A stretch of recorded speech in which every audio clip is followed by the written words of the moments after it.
You might think that getting into the IT field is impossible without a computer science degree, but Tech Coach Ralph is here to prove you wrong. Get ready for some jaw-dropping revelations on how to break into this lucrative industry. Listen up, tech enthusiasts! Are you ready to break through into the IT field, but feel like you need a computer science degree to make it happen? Think again! Tech Coach Ralph has some exclusive, mind-blowing secrets to share with you. Get ready to be blown away by his jaw-dropping revelations on how to break into the tech industry without a computer science degree. Get your notepad ready, because Tech Coach Ralph is going to change your life forever. Buckle up, because you're about to embark on a journey to success in the IT field.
Shoot, mate. What do you want to do tonight? The same thing we do every night, Pinky. Try to take over the world.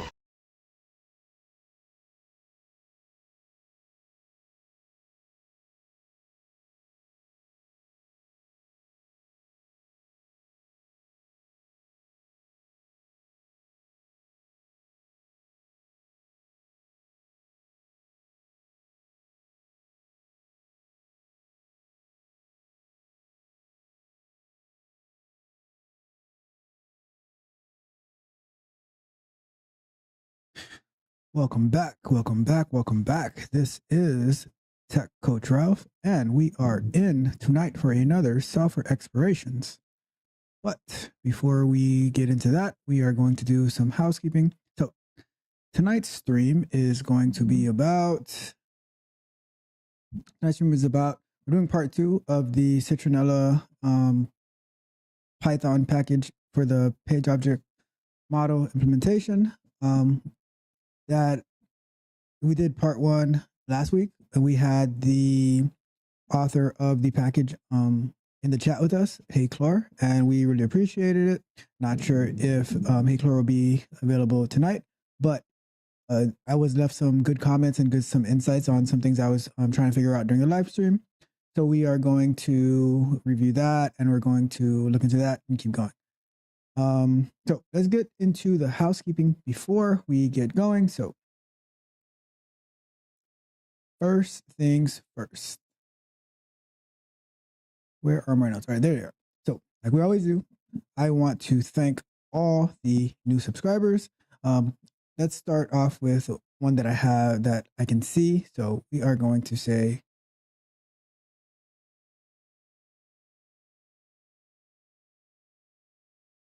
let's see here. Oops, that's not what I want to do. Come on. That's so. I want to say welcome to Raja, and we've been growing a lot in the past few weeks. I think in the past 2 weeks we had like about 20 subscribers. So I'm just happy that I'm able to add value into everyone's life, and just hope to keep growing. So if you find this useful, like the video, share it with whoever is looking to get into the IT industry, whoever would find it useful. Something's not working. I'm not sure why. Let's see here. Weird, but okay. I'll figure that out later. So let's see.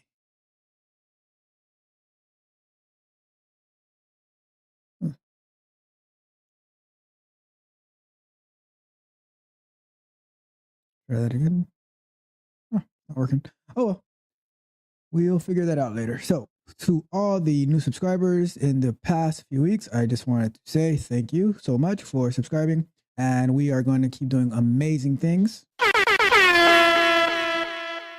So, our live stream schedule is Sunday afternoons. We have our software explorations right now, more on the infrastructure related things for our QA engineering. On Tuesday nights, we have our Q&A sessions. I really love doing those Q&A sessions. Hoping to get more interaction with people in the chat so I can answer your questions live. But the questions that we've been answering, I see that it's adding a lot of value. They're getting a lot of views. So I just enjoy doing that, just to, talk with you guys and give you my insight from being in the industry for like the past 20 years, being in QA engineering for about the past 15, and specifically QA engineering with a focus on automation for the past 10 years. I'm happy to be able to share all the insight that I have. And if anyone wants to connect with me directly, feel free to reach out to me. So yeah, I really enjoyed those Q&A sessions. So I'm going to keep doing those. So we have our Sunday afternoon software explorations, Tuesday nights Q&A sessions, and Thursday nights, which is tonight, we have our software explorations, which is based more on a software and coding perspective. So that's our live stream schedules. And, maybe every once in a while we might go have an impromptu live schedule if we need to figure something out or address something, or maybe having a working session. That's to be determined, but that schedule that I just gave you, that's what it is right now. Sunday afternoons, Tuesday nights, Thursday nights. And then we have our pre-recorded content. So we have Mondays, we have our candid conversations.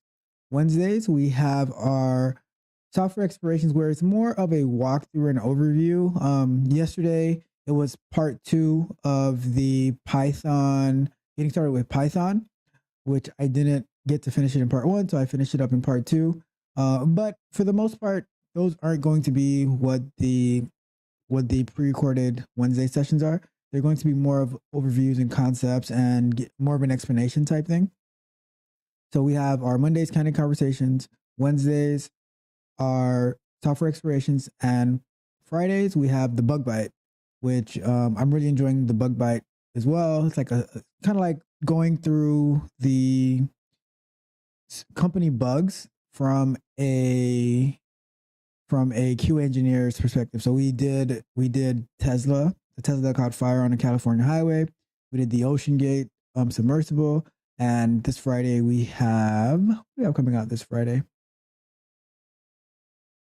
I don't remember, but you'll find out. So tune in for it. Watch out for it on Friday, and it's definitely going to be worth your while. So look out for that. So that's our schedule, our live stream schedule, and our pre-recorded schedule. Now next, very important.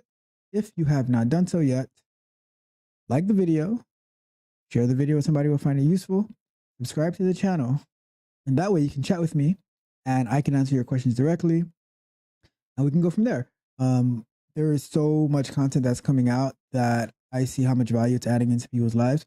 So, and I'm trying to be more active on Twitter, trying to be more active on Facebook. We're live right now on Facebook as well. So if there's anybody who's watching on Facebook, feel free to interact with me as well. Ask any questions, leave me any comments, any insight that you need into the industry. I'm here for you. And what else? So that's that. So thank you. So again, thank you to all the subscribers. That's our live stream schedule, our live show schedule, and our pre-recorded schedule. And before we get into our implementation, let's go one quick thing I want to talk to you about. So throughout my years in the industry, inside of it and outside of it, like from people who are in IT and people who aren't in IT, I just mainly from like social media, seeing like the amount of people who are complaining about their lot in life, the position that they have, whether like they're in IT and they don't enjoy what they're doing, or they are not in IT. Like they're doing something like, let's say they went to college and they got some type of degree in maybe, I don't know, criminal justice or something. And maybe they ended up working as a correction officer. I don't know. And like, it's just eating at them. It's just so much to do. So they're always trying to find something else to do. And, and it's like, this is what I hear. I hate it here. I want to go home. Well, so many people are trying to transition their career and everything like that. And it's definitely possible. But I think as well, you need to have a mindset shift, a work ethic shift. So it's not like, oh, so you're not saying, I hate it here. I want to go home. you're not saying that because you want to go to a different industry just so you can have the same sentiment. Because if you think that coming into IT, or let's say you're already in IT, but you want to move up to, let's say, I don't know, let's say you're a QA tester and you want to move up to a QA engineer, but you're not putting in the effort, or you want to transition into IT, but you're not putting in the effort, then you're going to get the same results. You're going to be like, if you actually do get here and it's handed to you, then you're going to be miserable here too. So it's about a mindset shift and about putting in the work, doing what you have to do to get to where you want to be. And then once you get there, you have to work even harder to keep where you're at and to keep going further.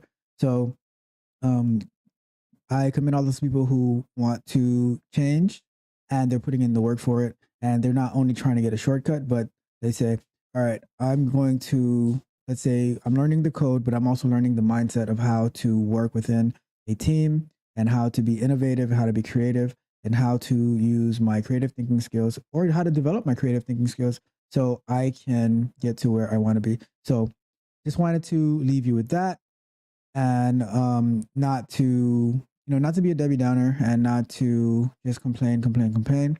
We want to do great and we want to win. So on that note,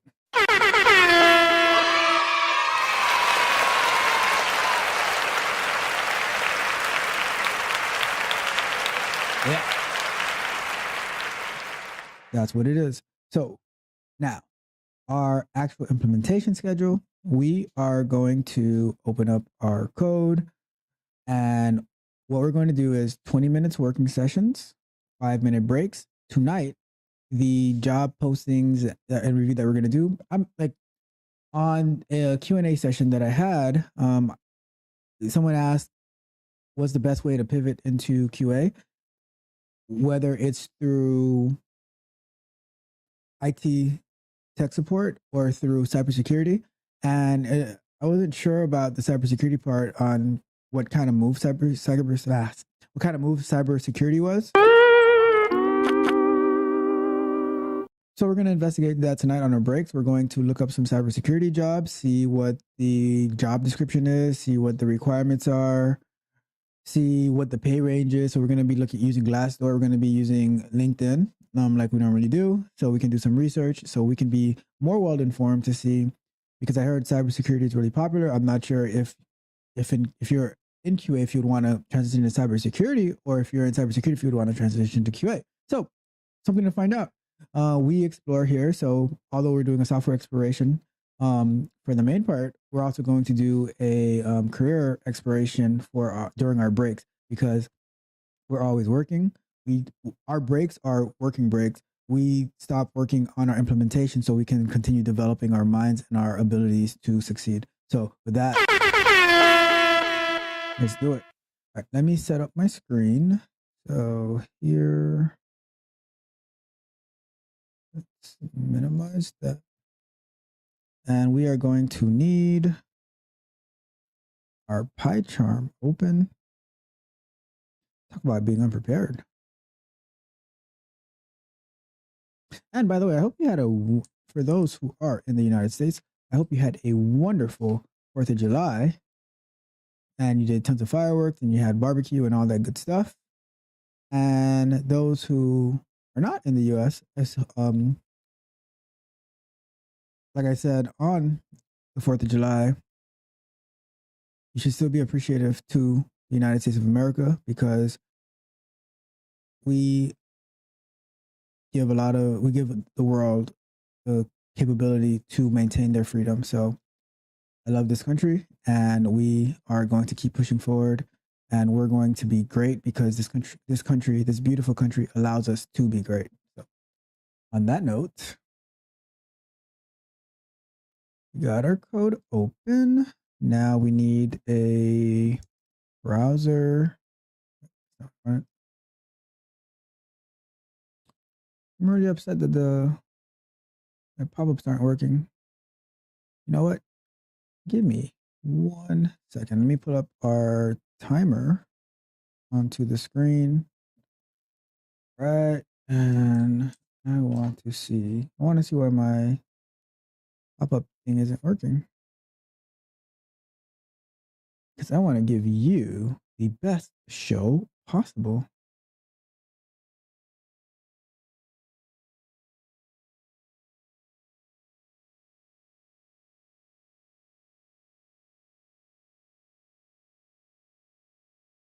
Let's see here.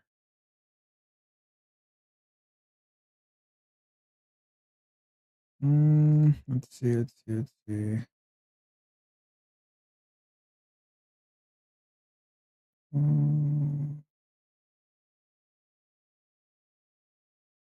Let me see. All right, let's try this.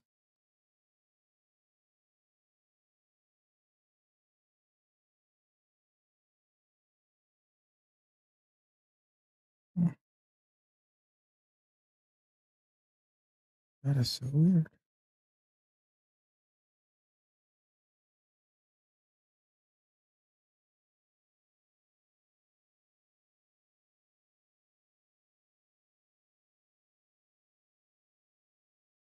Let's try that.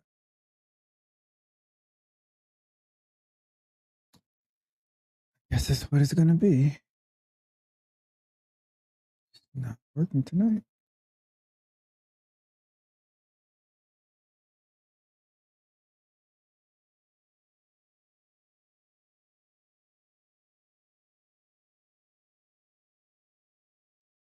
I am not happy about this.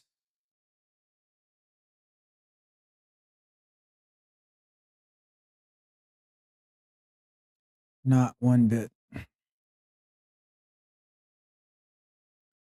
Expect things to work a certain way, and then it just says, nope, not happening.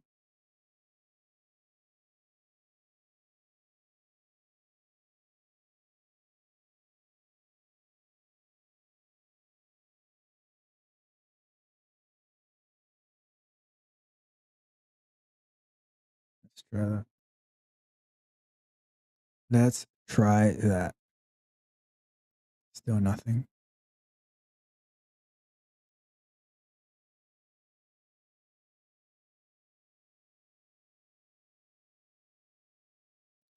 All right.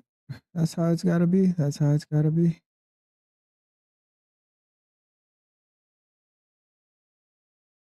Okay. Oh, well. Figure it out next time. So let's get going. We are going to transition to our shared screen. Let's go to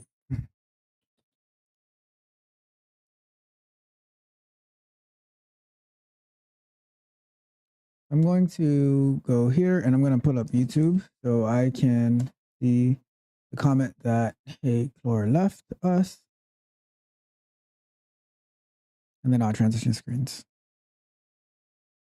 So once the 20-minute timer, not supposed to be 20.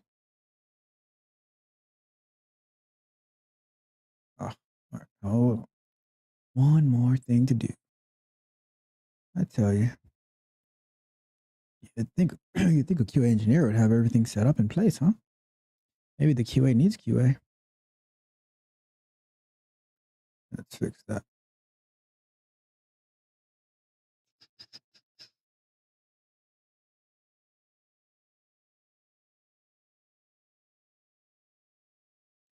We are going to get our 20-minute timer working. Should be 12.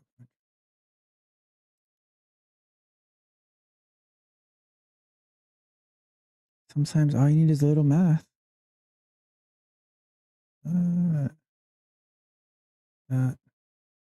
That. Got it. And response. Okay, cool. Here we are. All right. So now we go to our channel. And we go to our lives. And we find last week's video.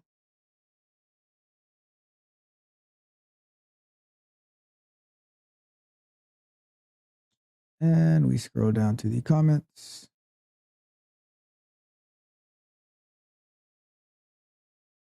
Where are the comments? YouTube is always changing the layout. Where are my comments?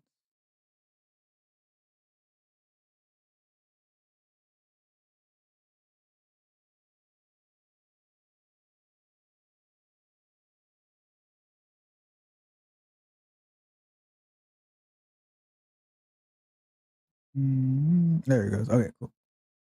So what we're going to do, let me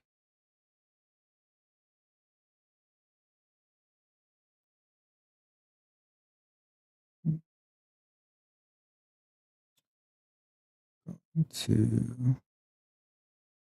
that. Cool. All right, cool. So I'm going to show the comment. All right, let's transition to our shared screen.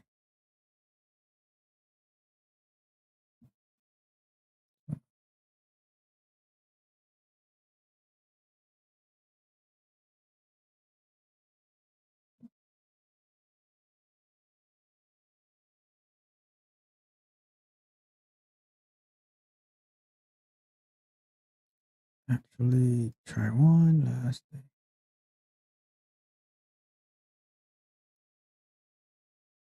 One last thing to try.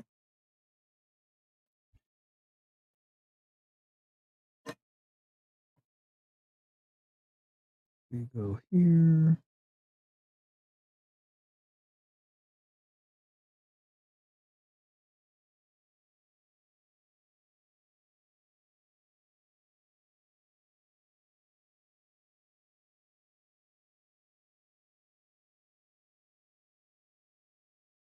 Let's try.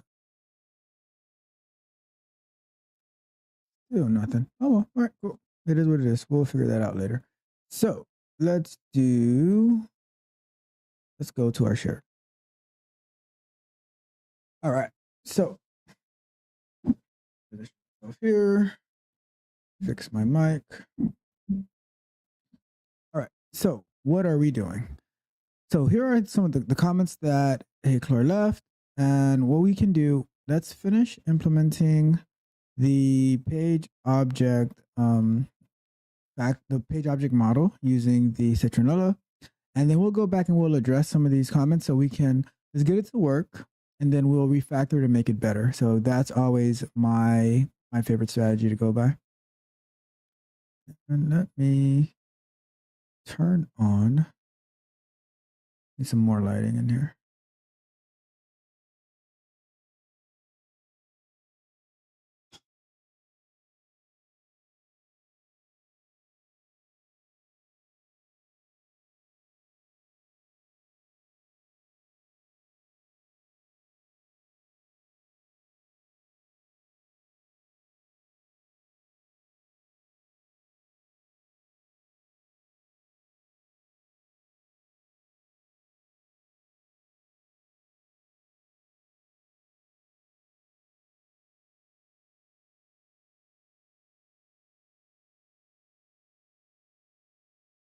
All right, I am ready. I can see and everything. So let's go here. And before we get started, as usual, please offer me your energy. I ask of you, please. So when the timer runs out, we are going to hear lunch break, lunch break. And when our break is over, we are going to here. Get a move on. Back to work. Chop, chop. Let's go. Come on. Get a move on. Back to work. Back to work. Back to work. All right. So that's our cadence and we are ready to go. So here we go. All right. So we have the comments here and I'm going to put this aside for now. Let's put up the packet. Let's put up the documentation and let's go to the next one. All right, cool. Updated June 29th. It was updated the day that we worked on it. So, all right. So now let me switch to the branch. Let me push this branch before I switch to, or commit it at least.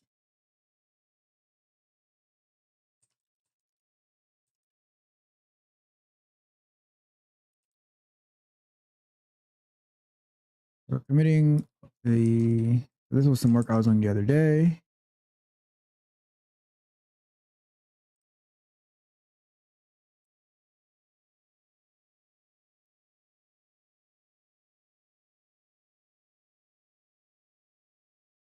Okay. Oops. Ah.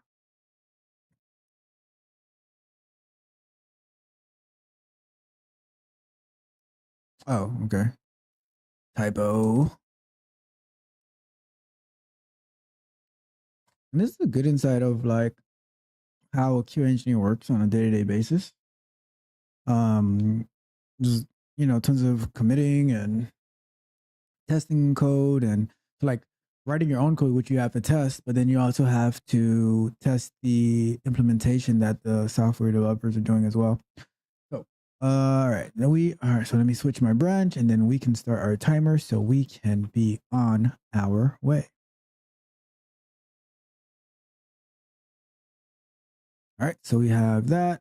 And so where did we leave off? So we were trying to do an assertion. And Heclor did comment about this.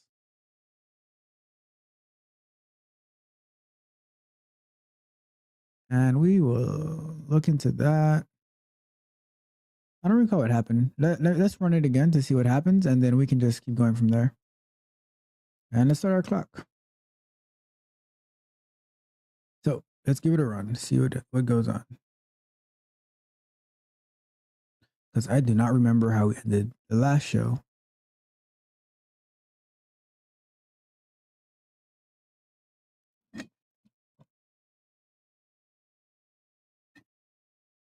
I love when I see that the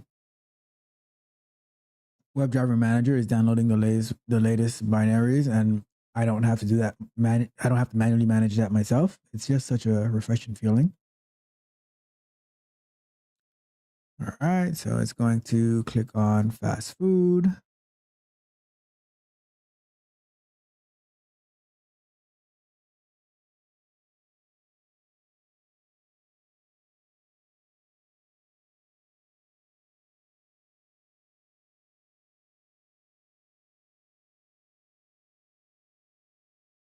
Keep going.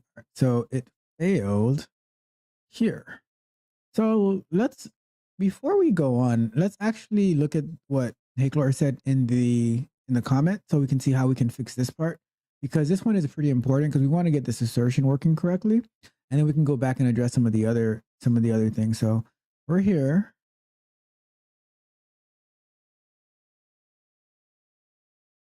And all right, so we want to look at, so I think I'm blocking it. Let me move myself a bit. Let's undo that. And let's just move this.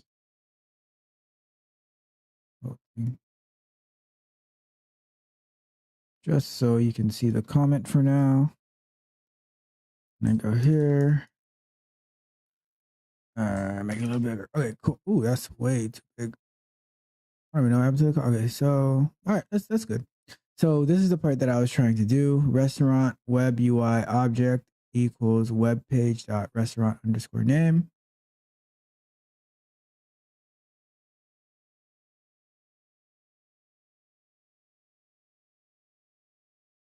So let's give this a try. So let me move this over here. And I want to see what I have in my code. Make the code bigger for you. Another thing that I like to see is like when I come back and I run it and it's running like pretty much everything is passing to where we left it off to be. So that's good to see as well, because we know that our code is stable and it's not flaky. So a little change, because I'm sure that there's changes being made, whether dynamically or through releases on the DoorDash side. But just the fact that it's not failing, that means our selectors are good and our test flow is good and our implementation is good. So that's good to see. All right, so let's look over here. So what Heychlor is saying is that we should have so restaurant.page.restaurant name.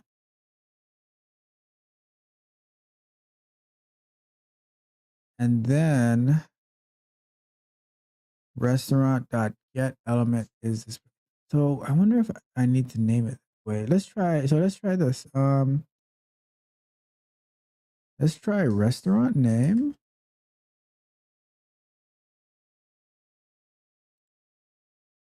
Dot get element. Should be a dot here. And then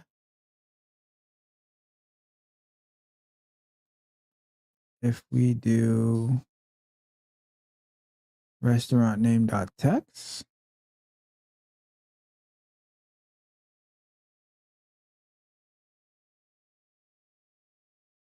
so that should work. But if this doesn't work, then I'm going to try it exactly as suggested. But reading what I'm reading here, I don't see why I should have to change this particular name here to restaurant web UI object. But I mean, I'm open to it. So let's see what's going on. Another thing that I won't even mention that right now. Let's try to get this part right here and then we'll go from there. So if we run this,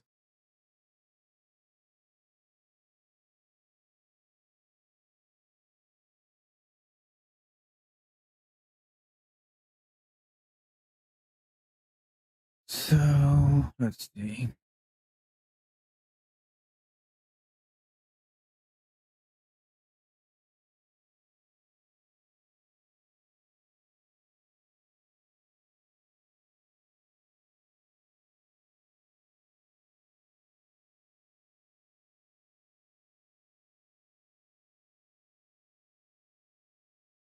All right, so it chooses that.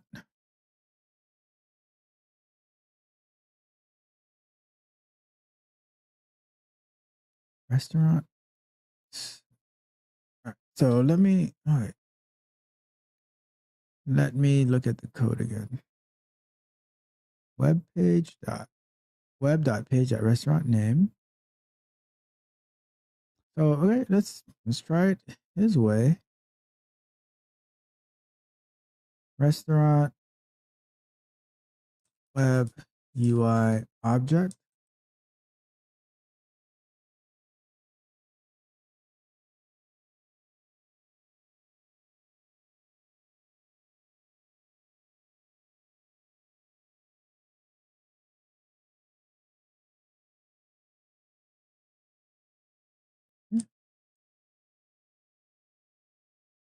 And then we have restaurant web UI object dot EC visibility of element located. Okay, and then we have web dot get element is displayed, right? And then print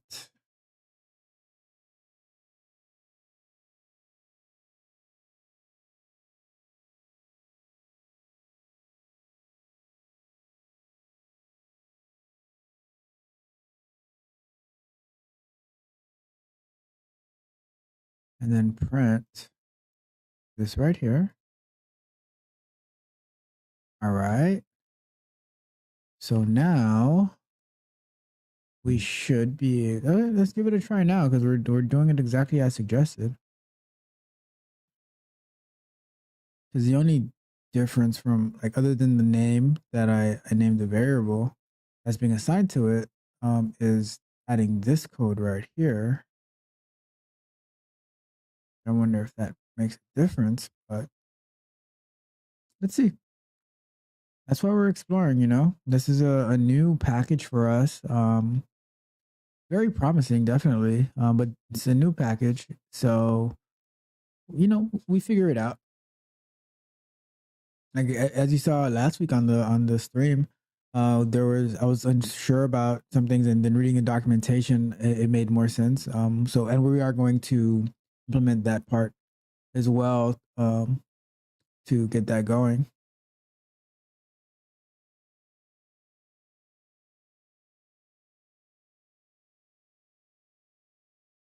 See, it's the same thing. Function is displayed has no attributes. So let's look into this one. So get element returns WebDriver wait presence of element located at locator. So why is displayed?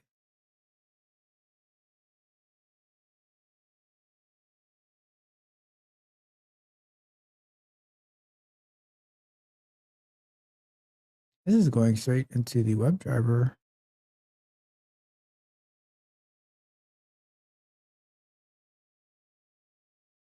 So let's see here.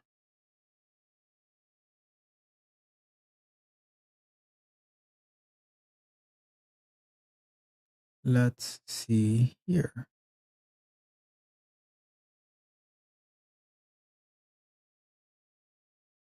It's getting in there. So we have restaurant web UI object equals web.page.restaurant name. Okay. And then we have restaurant web UI object dot. So let me see if I go here. So there's that. And this is part of the Citronella. Okay.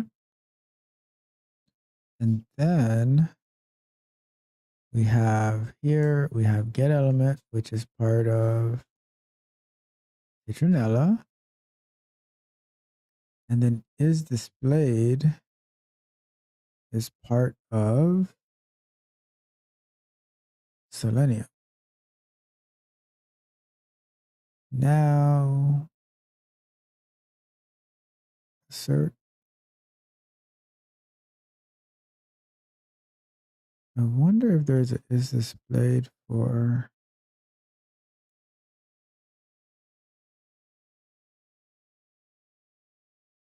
Let's look at the documentation again.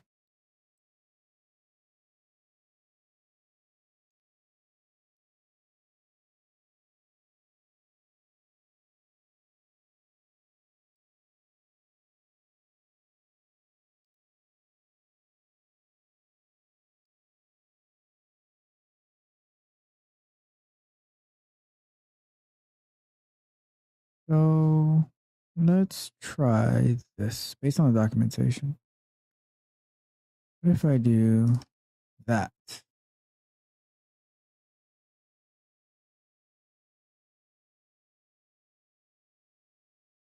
If there's any text. So that one is okay. So that one is just text.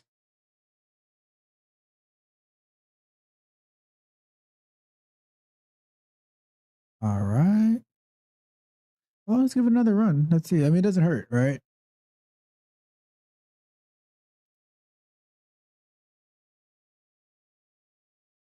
I think the next, I've done a little bit on Amazon, but I think the next site I want to do is like an e-commerce shopping site for our next like implementation that we want to automate. Maybe in Java. we can do something in Java, and we implement it. We implement an e-commerce site.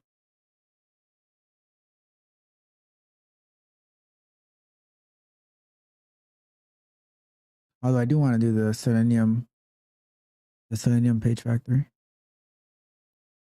Oh, look at that. We got further.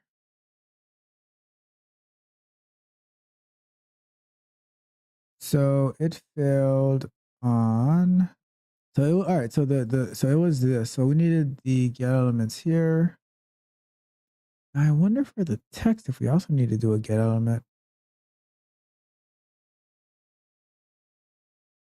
So let me see, get element dot text. Let's try it. Let's try that. Because if this can go through, then we should be good. And then I can go ahead and then I don't think I need to do all of this stuff, and I can go ahead and put it back to how my code was a little bit, you know.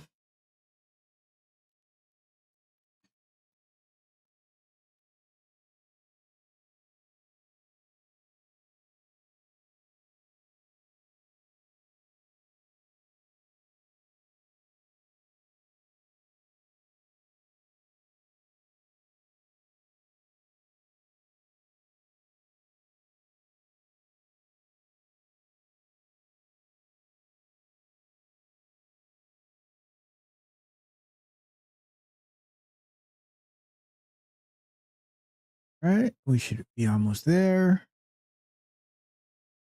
think it went through. I think it went through. Oh, yes, it did. It went through.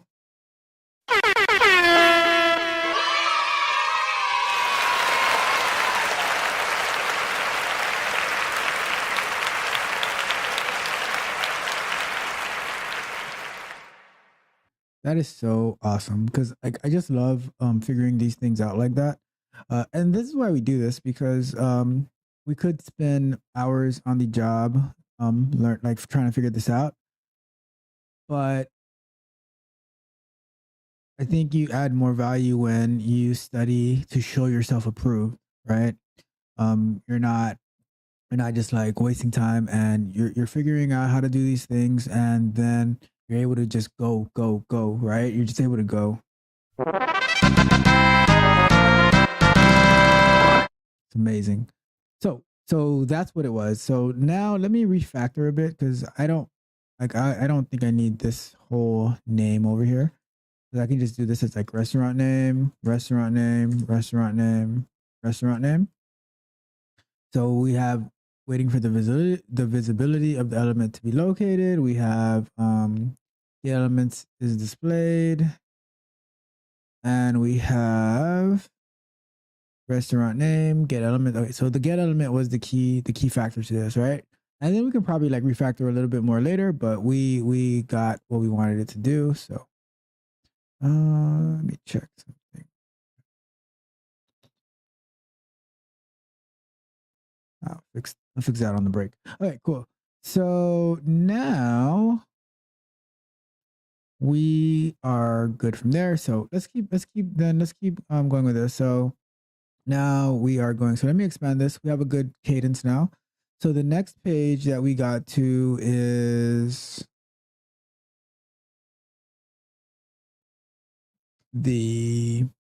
what page would that be? Let's take a look at DoorDash.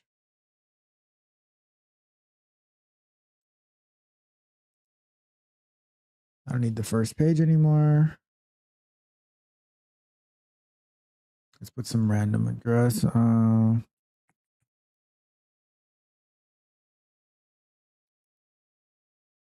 Let's go with that. Yeah, let's go with that.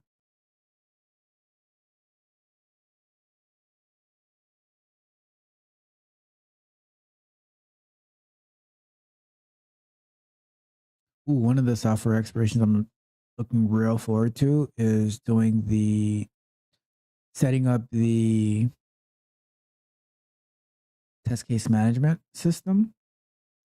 And that'll go along to helping you create your QA portfolio. I saw somebody asking about the QA portfolio the other day, and I thought that was That was a great question to ask because I've been thinking about that, and building that QA portfolio will definitely help you in your journey, right? Because that's something that I don't see people have.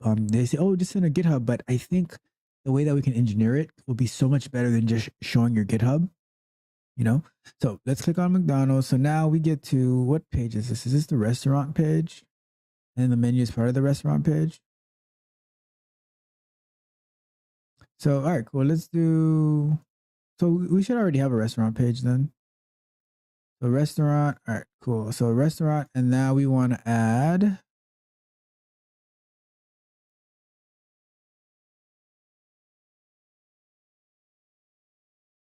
Let's close these out. We don't need these anymore because we figured that out. We got the win. So we want to do. What was our next step? Our next step is we're scrolling down. I'm not gonna do anything for that because it's like JavaScript code. We can probably when we do something about like building a framework out, we can add this as part of the framework, and we can call that and maybe a helper class or helper file. But here we are. So we have click on the first popular item in the menu. So let's copy this code out.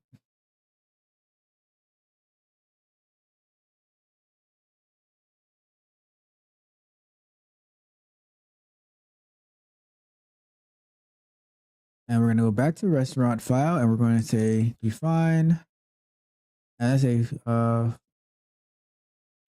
first popular menu item, and return UI, and then by CSS selector, anchor ID, menu item. All right. So,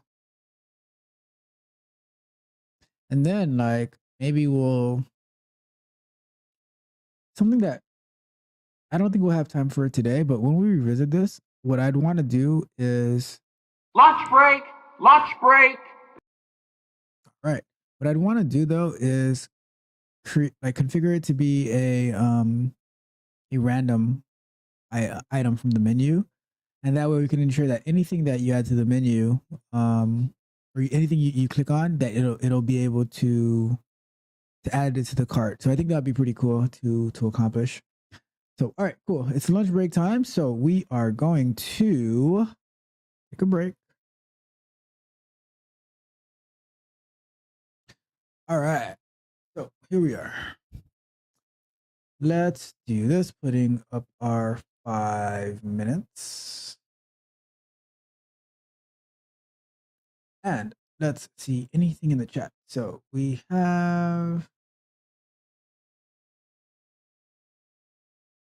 where I,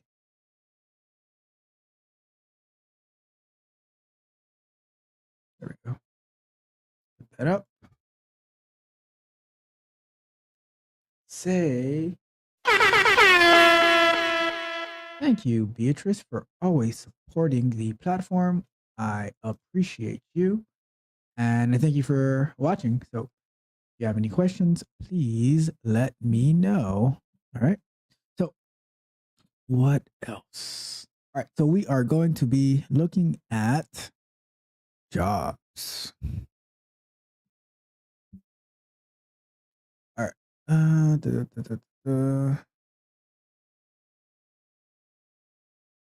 Pull that up. Let me navigate to LinkedIn, and then we'll go on our way from there.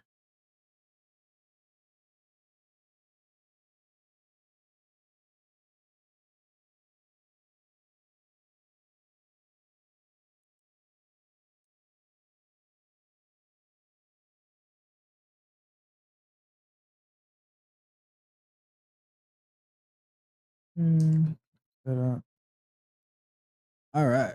Oh, and another thing before I transition to LinkedIn, I was on Twitter, and someone tweeted at me based on one of the Python implementation. I think it was maybe like part 2 of the pre-recorded video, and they they linked me a course of like, it's like pretty much learning Python, but the link of the course, it was like using Python to create music. And I thought that was pretty cool. So although like I'm pretty well versed in Python, I was intrigued by the package that they were using. So we might end up doing a implementation to explore that package, so we can see how that works at creating music through Python. So that'd be a pretty cool thing to do. So so look out for that. I'll work on a schedule on when we could actually do that. But I think that'd be tons and tons of fun. And you know, it's not all about work. It's about, you know, like if we can have fun building what we're building, I think that puts us in a great position. So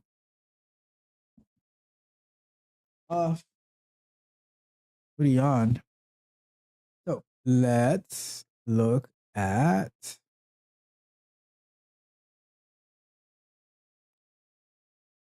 jobs on LinkedIn.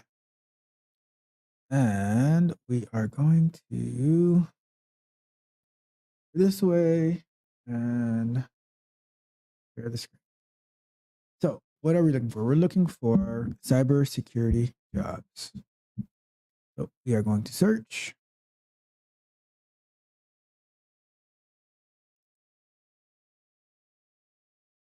And we are going to get rid of that. And I'm going to put myself back over here. Okay, cool. So let's look for cybersecurity. Let's see, let's just do a general cybersecurity search. Then we'll go from there. So this one is local to South Florida. Information Technology Security Manager.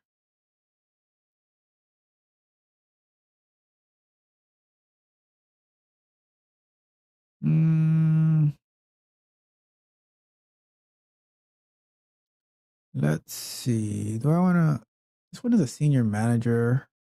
I just go down to the cybersecurity responsibilities. So safeguard information system assets by identifying and solving potential and actual security problems. Protect systems by defining access privileges, control structures.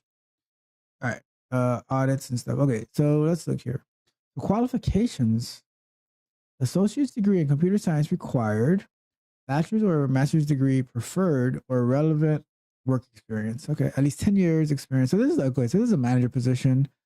They're requiring they're like A plus, CCENT, Microsoft MCSE. Somebody I know I got to talk to Get see. a move on. Back to work. Chop, chop. Let's go. Come on, get a move on. You're back to work. Back to work. Back to work.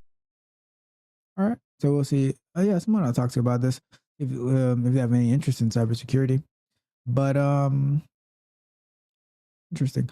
I'm not gonna focus on this one because this one is like higher level. We will probably take a look at this one next to see the analyst one, and then we'll go from there. So all right, let's keep going into our implementation. So we're going to put our 20 minutes up. And we are looking at our code. So we have this, okay. And let's go to here. And like I said, we're going to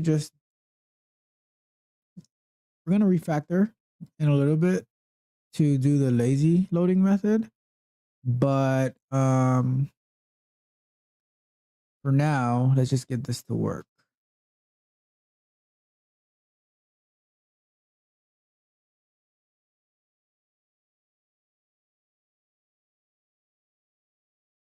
What is view the menu?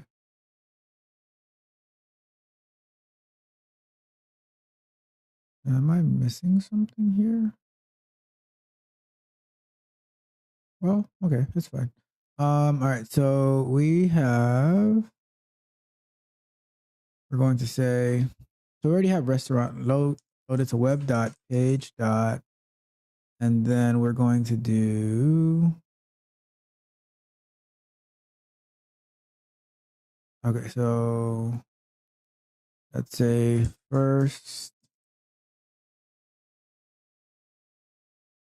Let's do. All right, we'll do that first. Popular item. Let's be descriptive, and then if we need to refactor it later on, then we can definitely do that. I'll say web.page dot, and then this is called first popular item. All right, and then we are going to say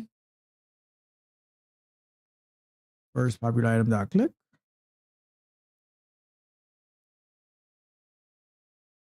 Dot click. I believe that's what we did, right? Yep. Okay. And then we're going to say, so here I'm going to make a new one, right, for cart count.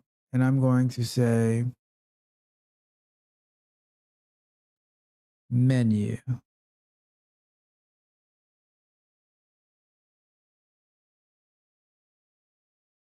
New Python file. Let's call that not menu, but that's navigation.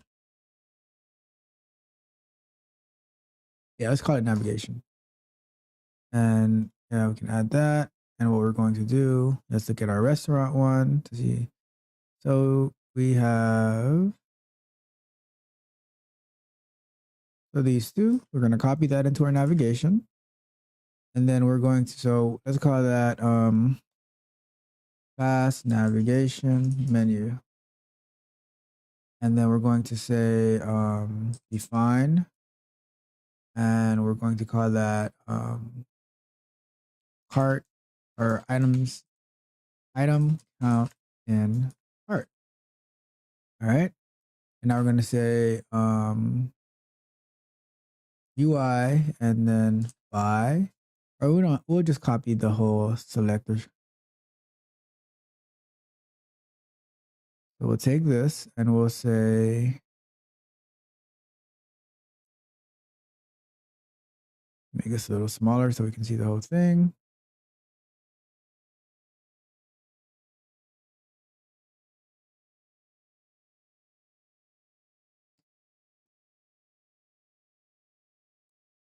Copy that, and we'll say in the navigation, we'll go like that. And now that we know how to get the text, we will do, let me close that restaurant. We don't need that anymore for now. So we'll do cart count.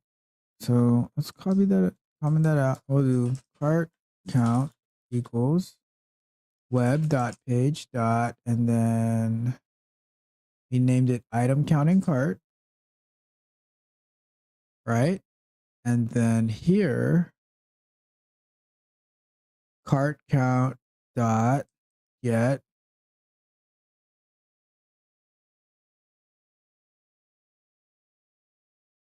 we got this as a text.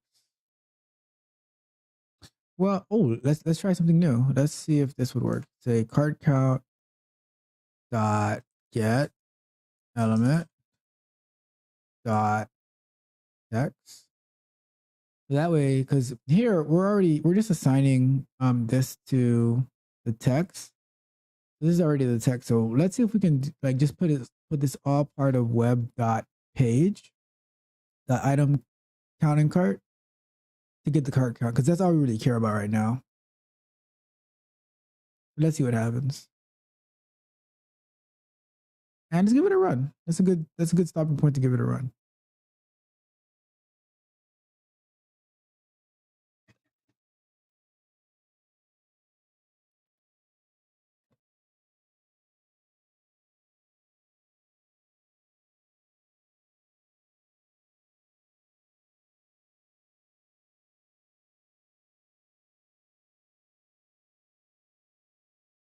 All right.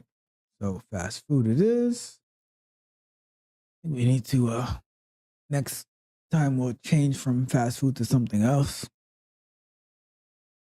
Eating way too much fast food, aren't we?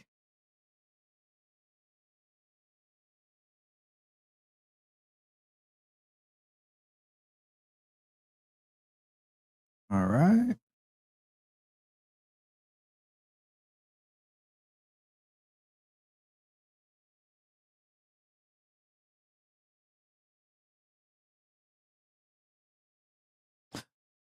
Oh, you know why? We did a mistake.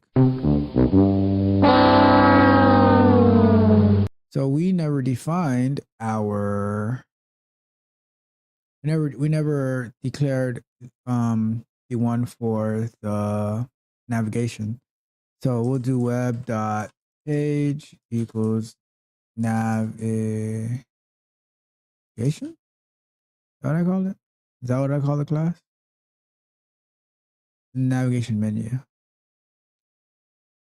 All right. And then we need to import that.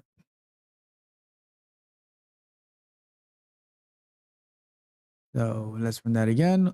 One more of these. It happens, you know? And that's one of the reasons that I was talking about last week where I like to define each instance of the class that I'm using, so that way I can go back and forth between it, and we'll do that. You know, we'll probably get to that on our next session, if not on this one, our next working session, because I just I don't like reusing stuff that way, because then now if I need to go back and do something on the homepage, I need to redeclare it. Or let's say I need to do something like you'll actually see a good example of it, because we're gonna have to do something in the menu again for the cart, and we might not be able to because it's going to all right, let's see, web.page that item cart count get element dot text. Okay, so that was it was good to try. Let me just look up this code over here to make sure.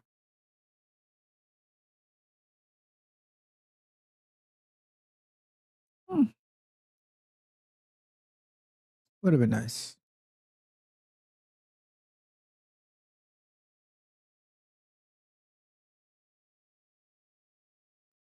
All right, let's try it the other way. So let's take this out, and let's say get element dot text. Let's see, like, and I see, I don't even like it like that, because I have it here twice, which I'd prefer not to, but it is what it is.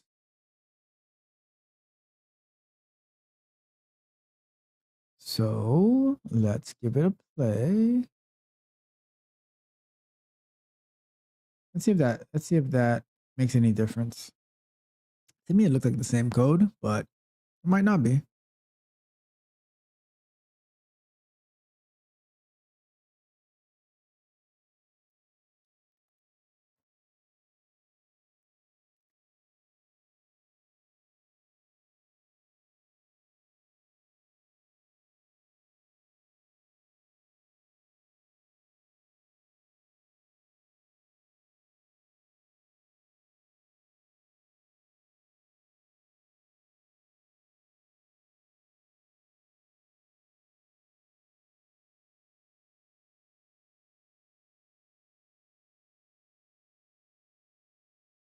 All right, let's see what happens. I wouldn't be surprised if it failed again, but might not. You know, that's why we explore and we test things out. Yep, failed again.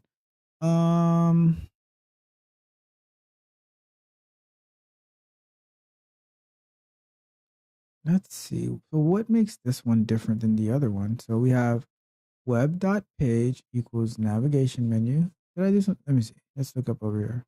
Web.page equals restaurant details, restaurant, web.page, restaurant. So web.page for, not that, web.page, item count and cart. We did do I don't see this as causing the issue though. I don't know.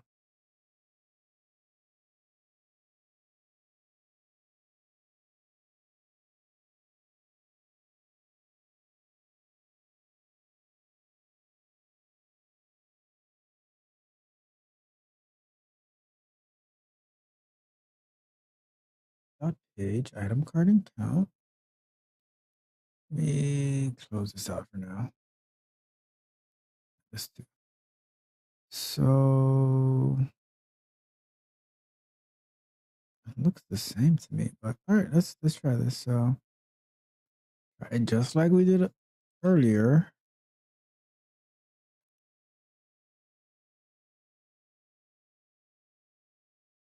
See why that would make a difference, but get element is displayed. All right, let's give it a try. Let's see.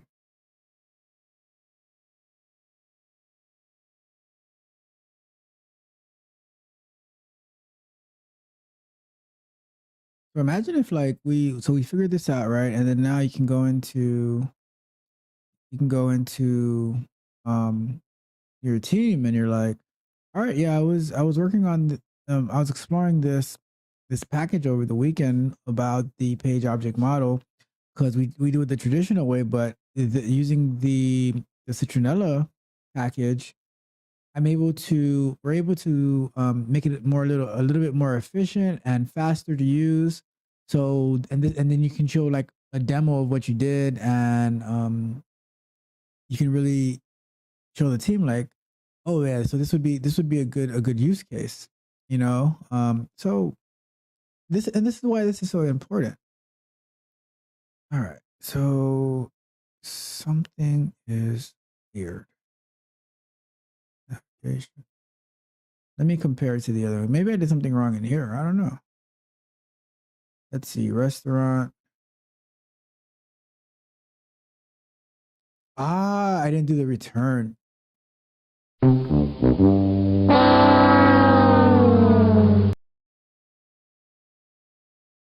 Gotta get another soundbite for when you make dumb mistakes.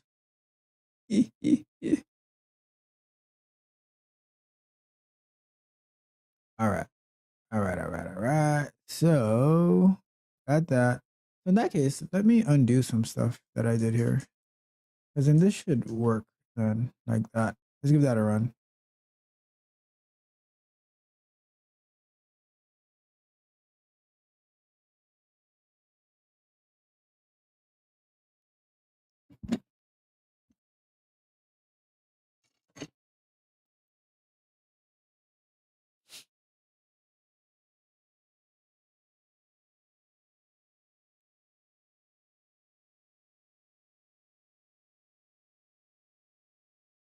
All right, so we are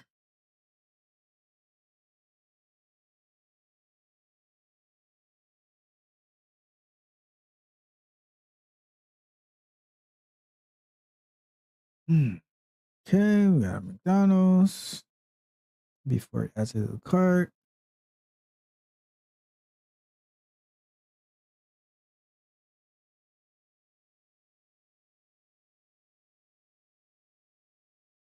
All right.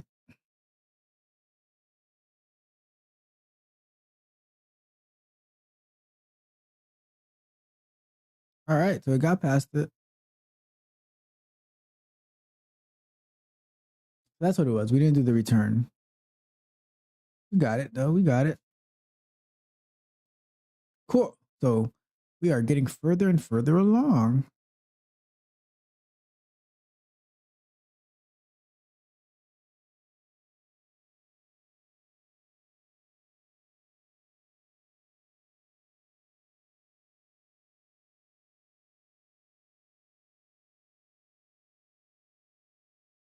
All right, so let's skip over that part. So now we would want to do another class.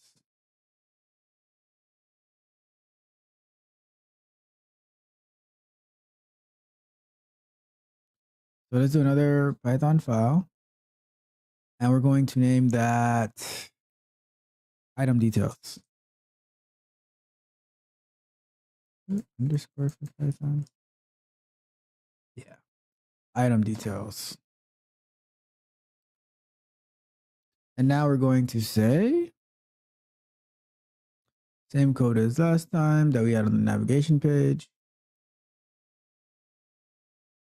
Close out restaurants. Let's close out navigation, item details, then class, and then item details.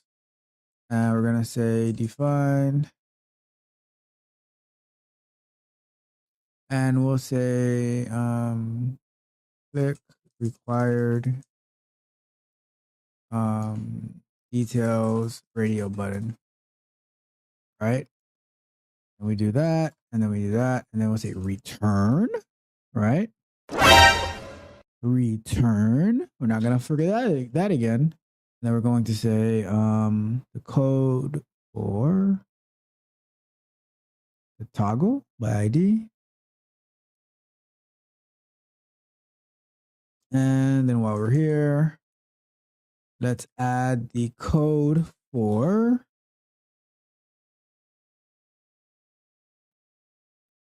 save.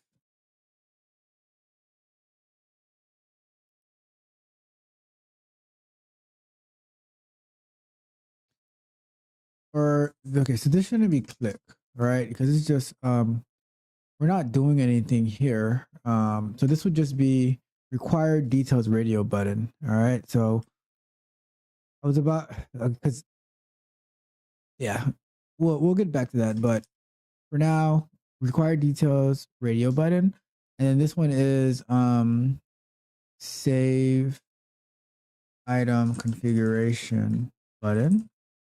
Self as well for that one. Return UI. All right. And then we have another one where that's going to be add to cart button. So define add to cart button and then return UI and then add to cart button. Perfect. So now we are going to cart account again.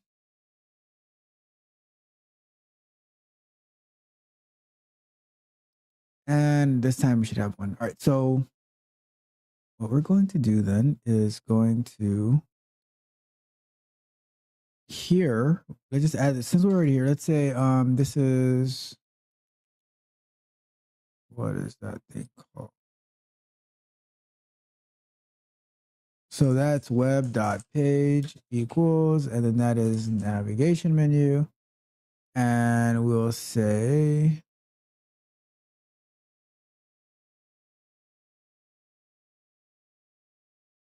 okay, web.page dot, and that was, yeah, I wish I had that predictive text. I have to look into that to see why I don't always get it. But now I have to actually go and open this file to see its item count in cart.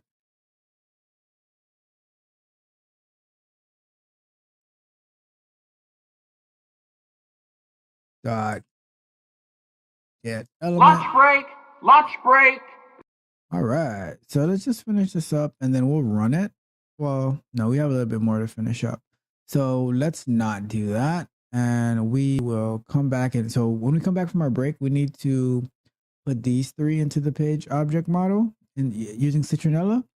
And then we'll go from there. So let's pivot.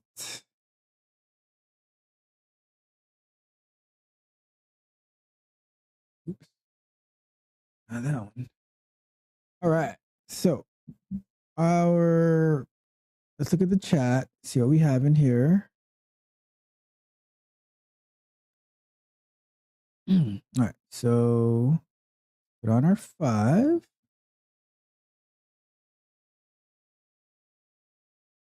it says, what are you doing? Are you writing code to test this web page, or are you programming this web page? What language are you using? Is it Python? So let's start going backwards. And hi, Melissa. How are you doing? Happy to have you here tonight. So the language is Python that we're using. And we are not programming the page. So we're testing the website DoorDash. So we're writing code to test the page. And what we're doing is we are using a Python package named Citronella that someone left me a comment. The person who created the Citronella Python package left me a comment of like maybe a month ago saying that I could look into this Python package for the page object model. And I won't necessarily go into detail about what the page object model is right now, but it's a way to organize your code when you're doing automated testing, so it's reusable and it's more efficient and it's cleaner. So we're implementing the Citronella Python package. And I think you asked another question, which I can address that as well. So, and you said, and what is Citronella? So the Citronella is the package that our good friend Hey Chlor created. So it helps implement the page object model. So that's what we're experimenting and exploring with tonight. So the code that you see here, that like where it says web.page, that's the Citronella. That's part of the Citronella package. So that's what we're exploring tonight. So that's what Citronella is. So thanks for asking. Great questions as usual. And if you have any additional questions, don't hesitate to ask. But in the meantime, we are going to transition back to our cybersecurity research. So let me pivot back. And let me go to our shared screen. And here we are. So, all right, we're going to look at this one, senior cybersecurity. Oh, this is a senior. I don't want a senior either. The new grad, QA engineer, Android security. Let's look at that actually. So, Samsung Research America.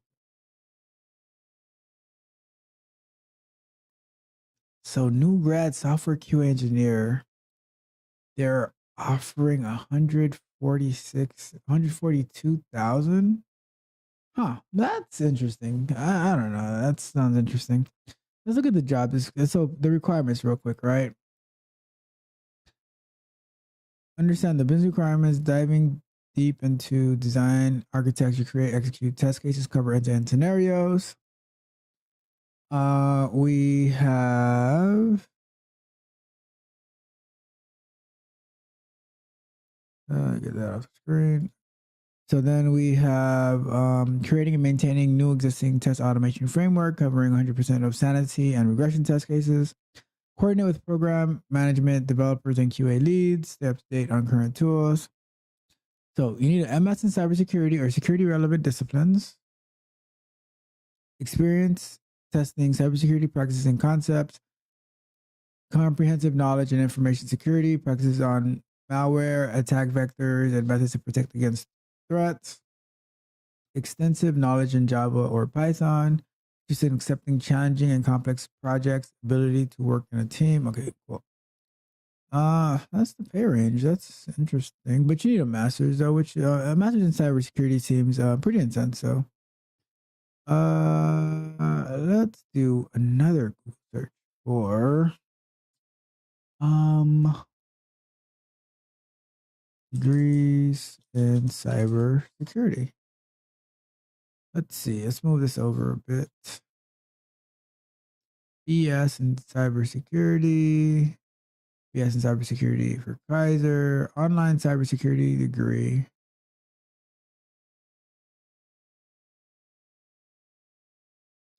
Get a move on. Back to work. Chop, chop. Let's go.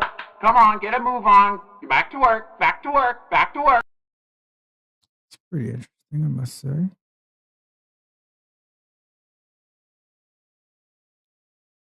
Let's look at a local school. FAU. Does FAU offer cybersecurity? USF Cybersecurity Bootcamp. All right, so the Department of Electrical Engineering and Computer Science offers a cybersecurity certificate with a track in computer science. This 12 credit certificate allows you to expand their knowledge. I I wonder if there's like actually degrees like in actual cybersecurity. Undergraduate minor in cybersecurity concentration, FAU College of Business.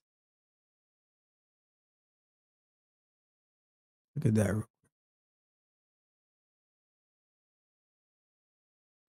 I could see getting certificates. I just don't know if there is, because this might be, let's say for instance at FAU, this is umbrellaed under computer science. I don't know if why choose cybersecurity. Salaries ranging from 85K to 130K. But to be honest, it's about the range of QA. So that question from last week is it being a lateral move.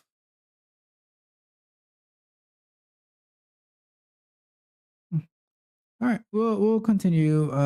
We'll continue on our next break because I'm just interested to get some more details about these cybersecurity roles.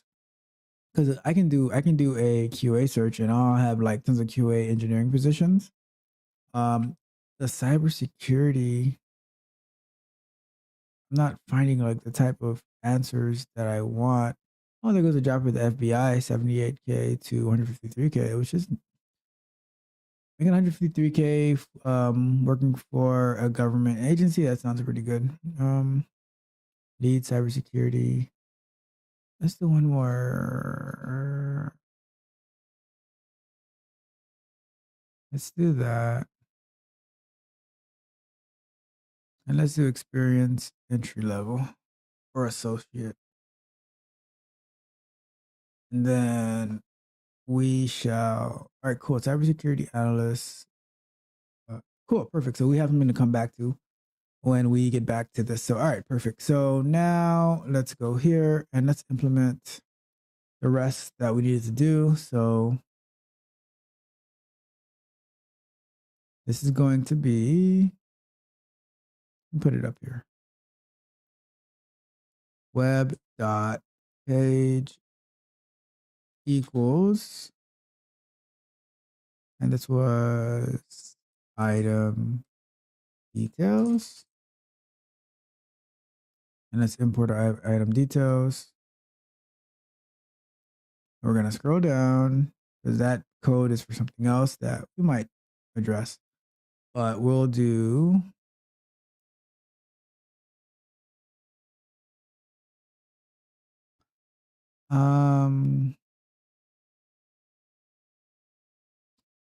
say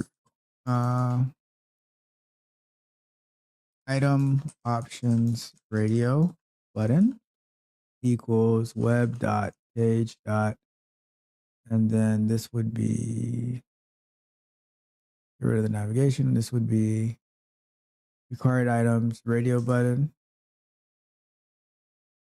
And then here we're going to say, I'm going to start cleaning this up. So item options radio button dot click.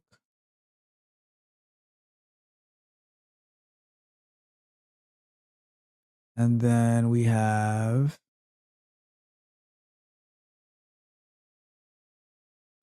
save item configuration button. So let's say we do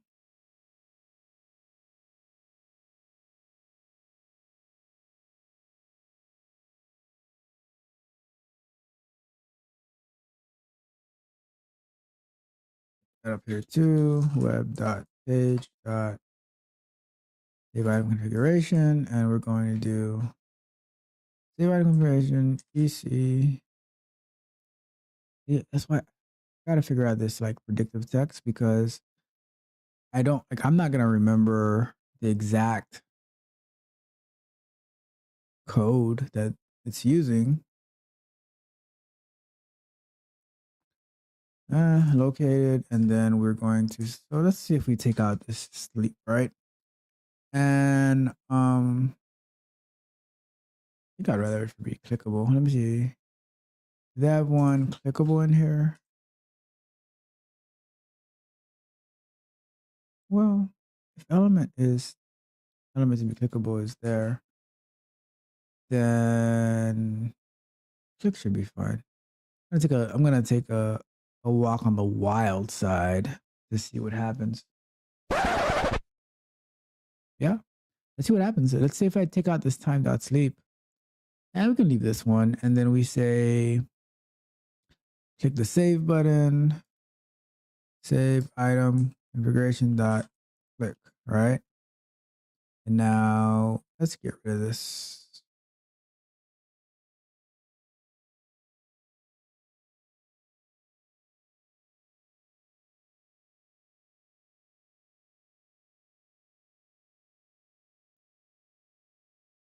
And now we want to add the item to the cart.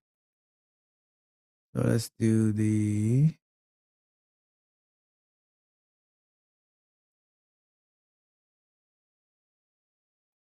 close this file. We don't need it. And let's do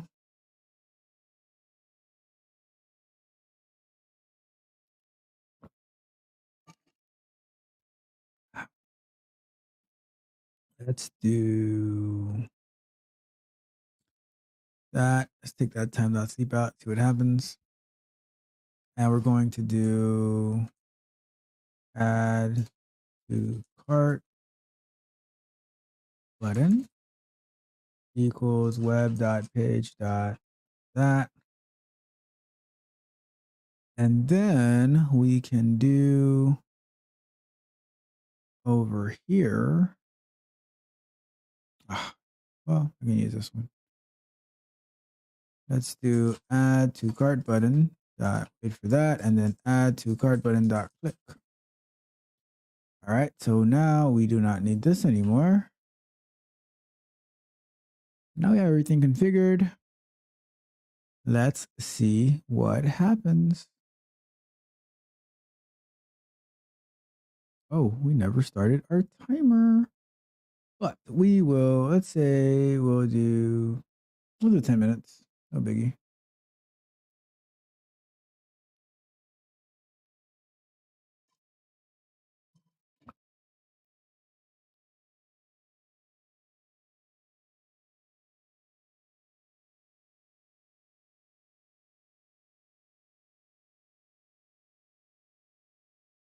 So we're going through. I don't know why I picked DoorDash. Seeing all that food always makes me like, oh, I want to run out and get something.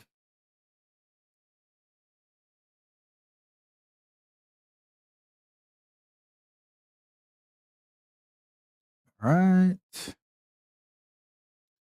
And I click on small, add to cart. And now let's see if so everything is working actually.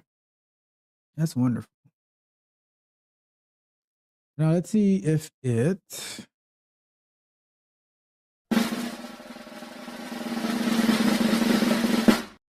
adds to the cart. And okay, so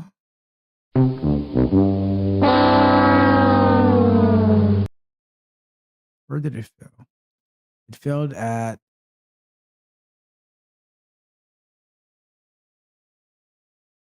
did it not require it? Let's see what happens. Let's look at here. Not that one. Let's go here, here, here. Oh, so it didn't give us the little pop-up. So let's comment that out. Oh, we didn't do that before. Let's see what code this is.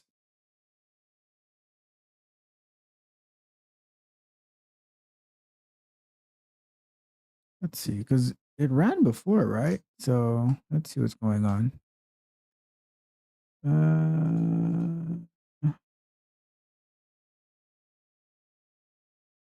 So we click on this. We click on that. Well, I don't know. Let's try to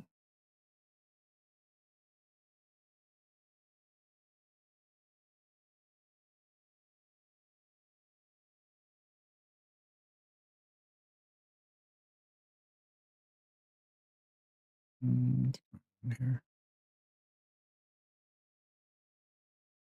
1 second.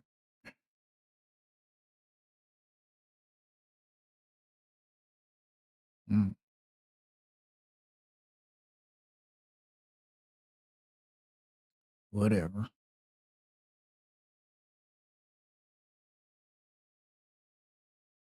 Oh, whatever. Facebook is always weird to me. Oh, there it goes. All right. Sure enough. Okay, cool. So let's see here.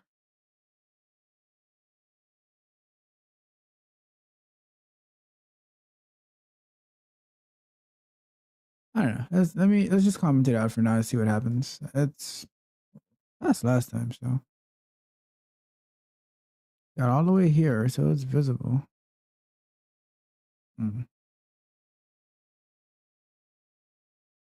Click save button.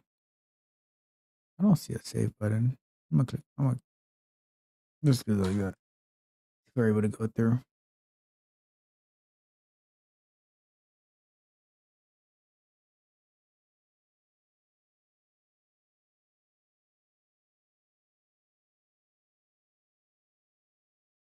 And there's some other page object model packages that I saw out there that we can probably implement as well. I think it's good to focus on the page object model because it's the core of doing automation testing using the page object model.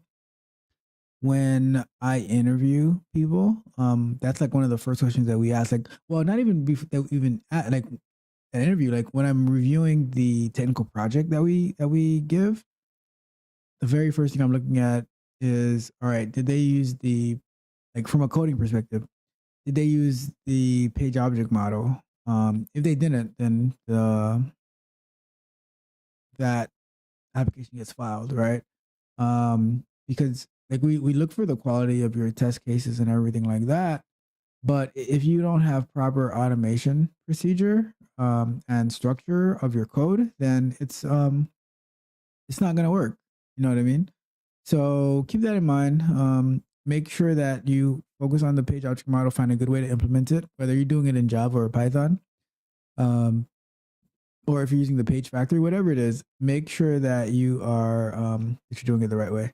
So, all right, cool. So our code passed. I'm not sure what's going on with the save. Maybe that was something that was specific for Wendy's. I don't know, but that is something that, like, as we are building our test and implementing it, we could handle that with whatever logic that we wanted to. So let's do. So because we have this configured in our item details class, I can go ahead and let's get rid of this code here. Let's get rid of this code here because we can always get it back and modify it as we need. I'm just gonna get rid of all this code here just so we can have a clean look. All right, so add items to the cart. And then we have here. And so pretty much our page object model is implemented with the Citronella Python package. Let's clean up our code a little bit more. All right. And then this is going to stay here for now because we're not creating a helper class to make this easier to use. So we went from a very basic day one automation test using Python, and now we have refactored it to use the Citronella Python package. So that's awesome. Let's give ourselves some cheers. Cheers.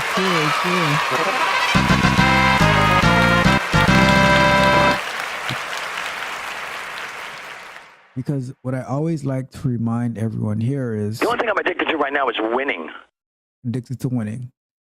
This is huge, right? Doing your first automation test in Selenium, that's a great first step. However, refactoring it to use the page object model, that is times 100, because now you are that much closer to having the proper automation structure, right? So now let's look into the comments that Heclar left so that we can make our code like maybe a little bit cleaner, more closer to the way that I like to do my code. So we go here. And so we got this part taken care of. So awesome. Now,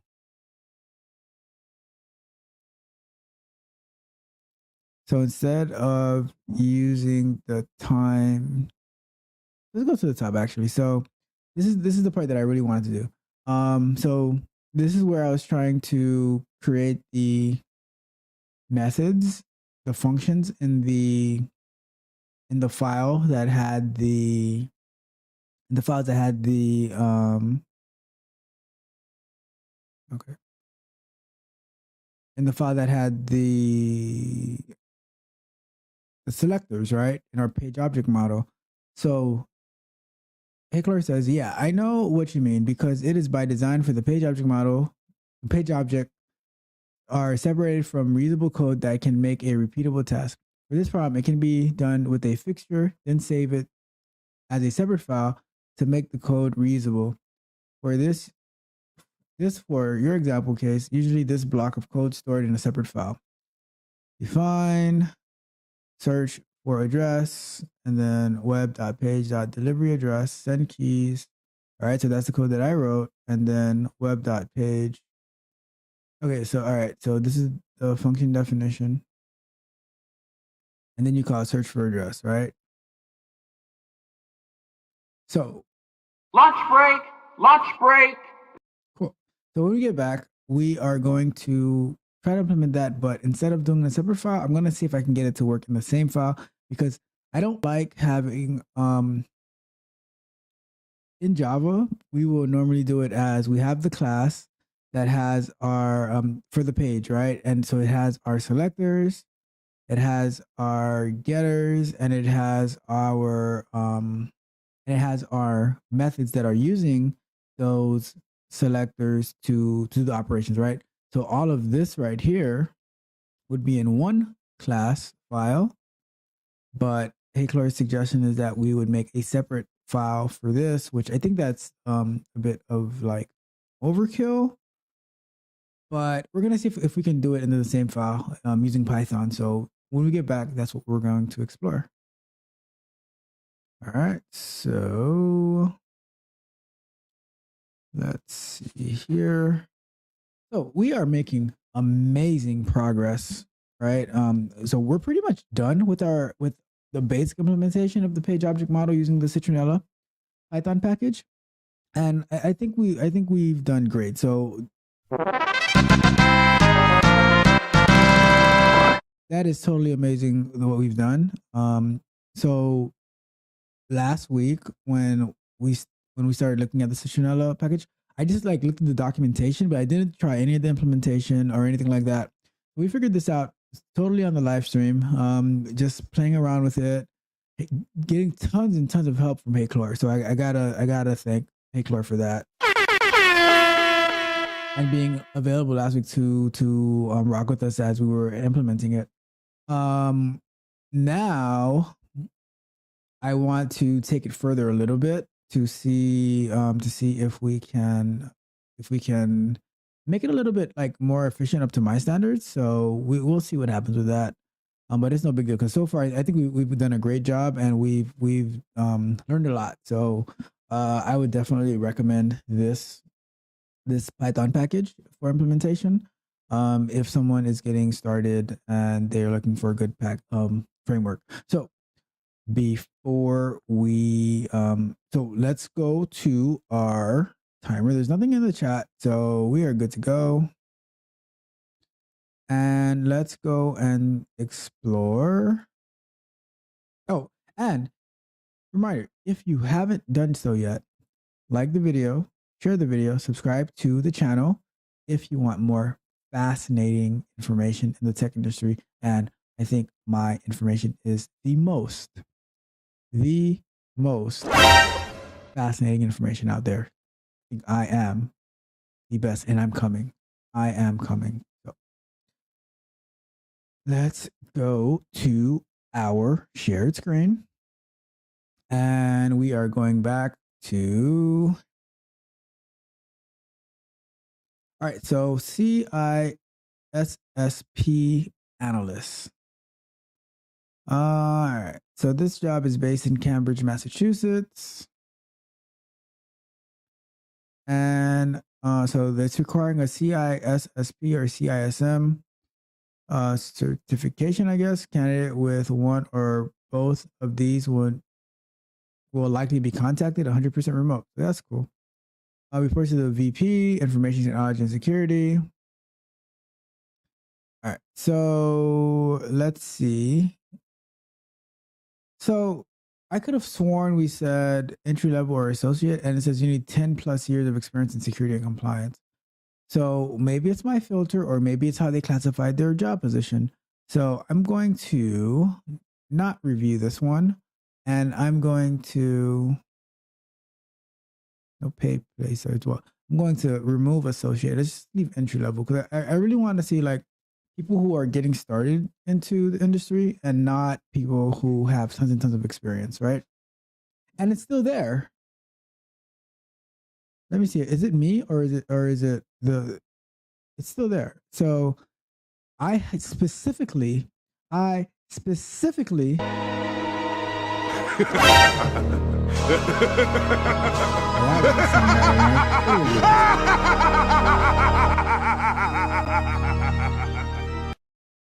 So maybe that was the right soundbite, but I specifically said entry level, and then I get a job posting that says 10 years of experience in the security and compliance field.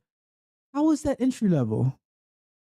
So I am assured that it is the company who posted this job under entry level with 10 years plus of experience. That is not an entry level position. So I am going to write this one off as a failure.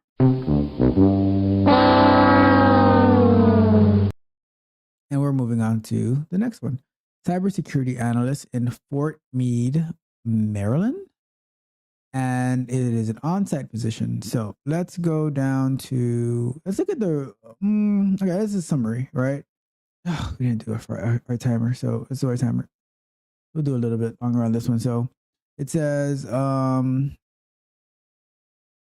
you will execute in real time in accordance with mission requirements, incident handling, triage of events, network analysis and threats detection, trend analysis, metric development, vulnerability information, decimation, and the DoD computer network defense service provider.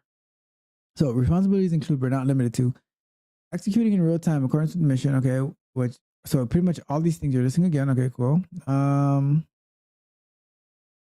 Let's go here. Providing intelligence community.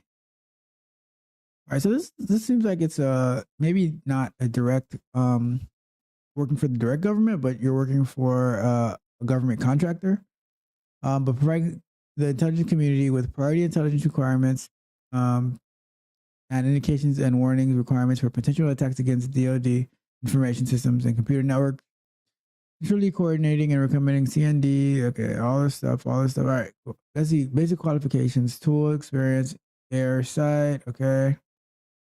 All right. Has knowledge of DoD computer network defense with an understanding of the life cycle of the network threats. Which I'm gonna share a story after we're done reviewing this one. Before we head into more implementation. Technical understanding. All right. Experience. All right, cool. A bachelor's degree in a relevant technical discipline and 4+ years of overall related experience, 4+ years of additional related in lieu of a degree. So if you don't have a degree, you need about 8 years of experience. If you do have a bachelor's degree, you need about 4 years experience. I'm gonna guess like based on that 4 years plus it's flexible based on how you interview, what you show you know, right?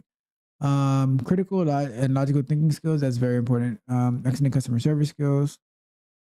Must be a U.S. citizen with top secret security clearance, all that stuff. Not very. I mean, although I see all these, so you do need a lot of certifications. This one, having a bachelor's plus 4 years of experience, 4+ years of experience, it doesn't seem very entry level to me, to be honest. Ooh, I just thought of something. I can post these clips as well of our researching jobs. Imagine that. Message. That'll be fun. Okay, so all right. This doesn't look super entry level. Let's look at this next one in Norwich, Connecticut, and this is by Unisys. All right. So let's see. Let's scroll down to what success looks like in this role. Responsible for identification, tracking, and management of enterprise risk. Okay, includes. All right, let's see. Identifies, evaluates, tests, and implements appropriate security products, tools, and systems to establish and ensure a secure infrastructure. Okay, good. Articulates security policies, guidelines, and standards to customers and developers. Able to apply basic theories, concepts, and principles and methodologies development to assignments. Assignments given typically have developmental qualities. All right. All right. Let's go to the requirements. You will be successful if you requires a bachelor's degree in security, networking, technology, and a minimum of 3 years related experience or equivalent. Must be eligible to obtain a U.S. secret clearance. All right, so that's very interesting. So 3 years of experience. All right, they're not putting any pay. So, we got a comment. Let's look at. We'll if we have time, we'll come to this one. If not, then I think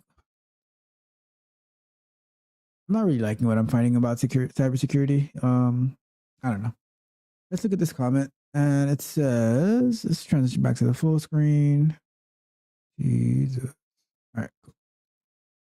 All right, so I'm gonna go here. So this is how programming looks. Making mistakes and finding Get a move on, back to work, chop chop, let's go. Come on, get a move on. You're back to work, back to work, back to work. God, it's so pushy. So this is how programming works, making mistakes and finding what is not working. That is very cool though. And you always win on your live streams. You always make things work at the end. Yes, we do, because we are... The only thing I'm addicted to right now is winning. Addicted to winning, always.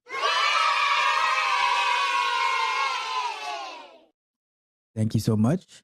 Yeah, and that's the goal of learning and of coding and of programming is every day you want to get at least 1% better. I mean, even if it's 0.5%, that's still progress, but you just want to get better every day, taking one step at a time, because making sure that you learn something today that you didn't know yesterday and you're able to apply it. So anything that you're doing, just keep up the hard work, keep on learning, and keep pushing, because you are a winner as well. All right, let's go back to our code, and let's look at the comment. Share screen. All right, cool. So what I want to do is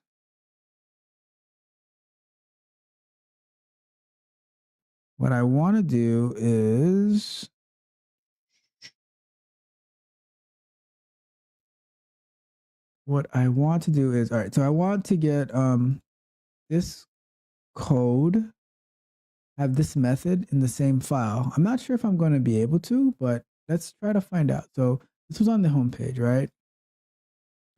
And I have the class here. So, and I know in the documentation it mentions about the fixture.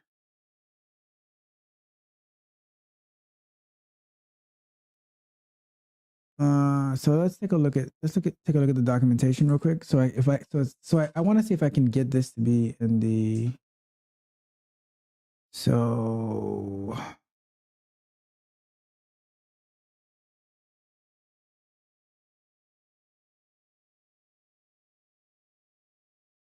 let me see. So there's two of them in here. And the comment said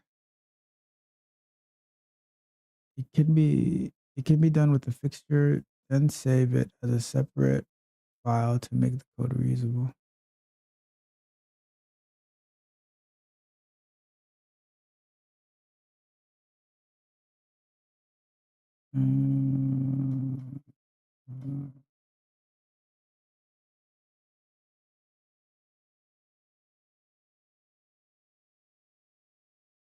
Let me see. What if I do this? All right, so we're home and we're going to take, so this didn't work, right? This is the code I was trying to get to work, right? That didn't work, but what if I do this instead?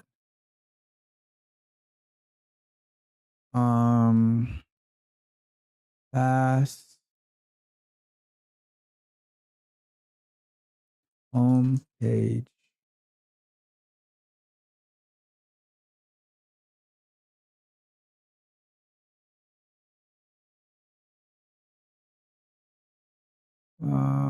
Action. Let's call it that. Let's call it homepage actions.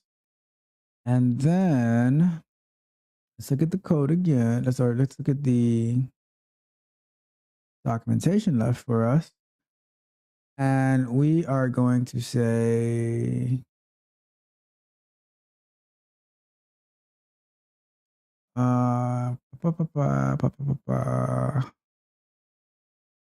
let's see here.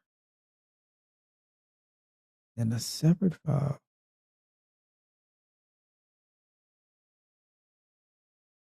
And then we'll do web. And then web page delivery.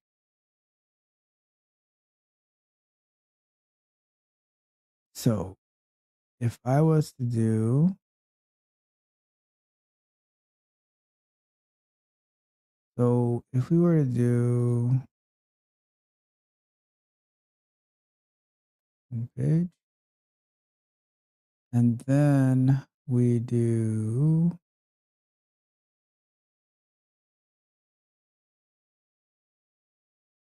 this is where my Python skills get a little bit limiting.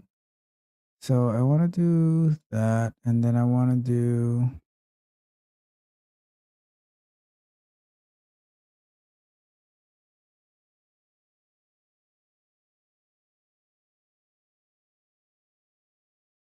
let me try that.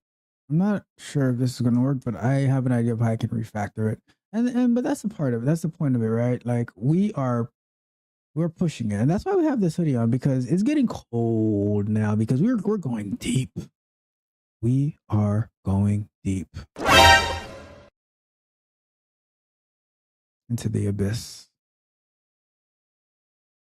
to engineer another win. So let's see here.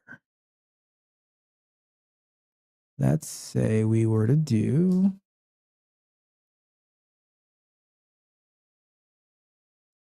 home page steps, right? And that equals home page actions.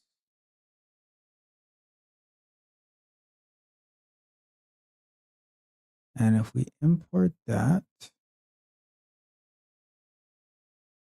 And now, what if we were to do homepage steps dot search for this? I have absolutely no idea if this is going to work. But let's find out. Honestly, I have no idea.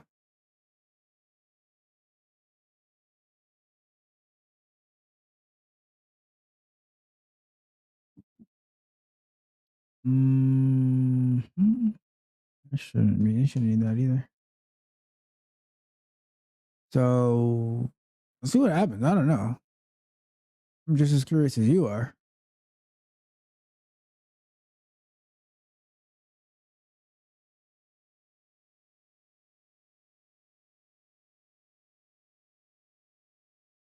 All right, we've been going for about 2 hours. We're going to wrap this up very soon.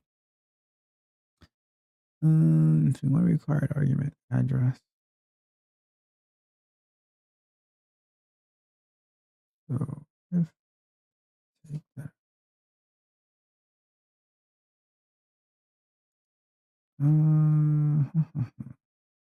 But that didn't work as I wanted it to work. But let's think about this a little bit more. So looking at the documentation, we would need to pass web and then some address. We could still do web.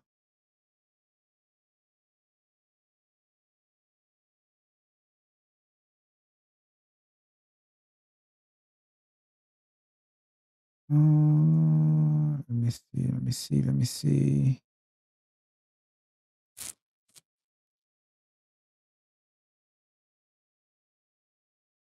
What if I was to do page dot, that work? Let's see.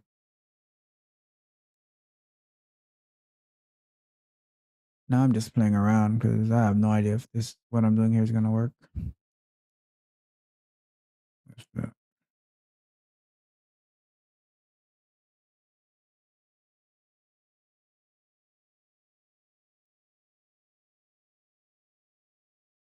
No, that's not right.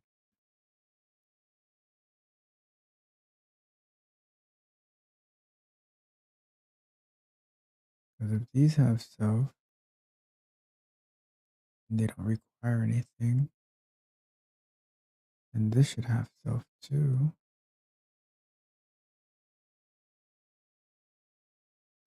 This should have self, and this should be self, and that should be self. I mean, I could try it the other way to see what's going to happen. I just don't like having, I don't know. I'm just picky sometimes. All right, so search for address. Homepage action missing one positional argument for address.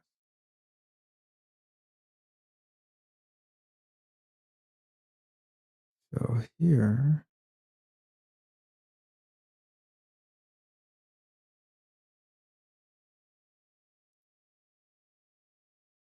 I don't think so. I do not think so. Because this should be,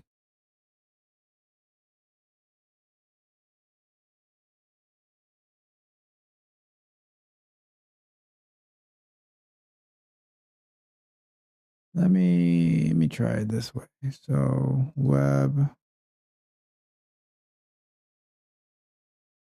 and then, so there should be a web here. And this would be web.page. Web.page. But I feel like what's going to happen is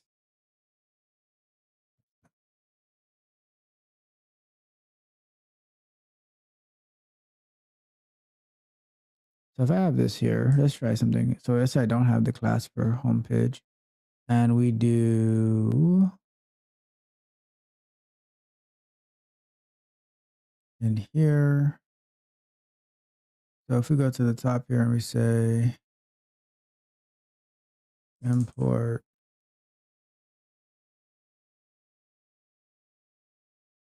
pages.home.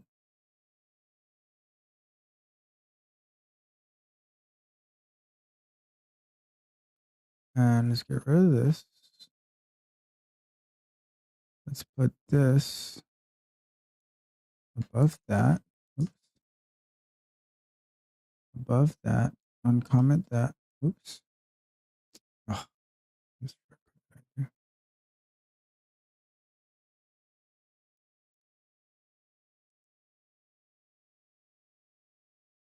that up here. And uncomment that. And then this one, we should say like that. No? Okay, so that would be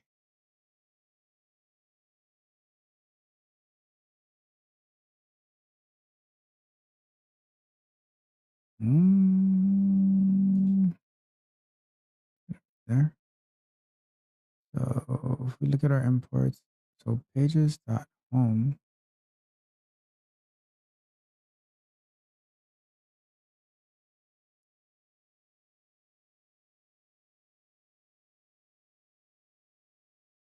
Or if I just go to, oh, I can do from pages import home. I think that'd be the cleanest way to do it. But I don't even know if this is gonna work because I'm totally like I'm just deep into this right now, totally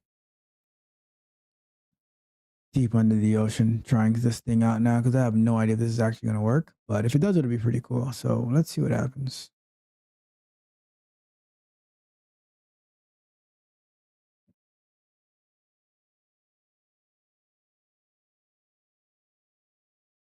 Let's see.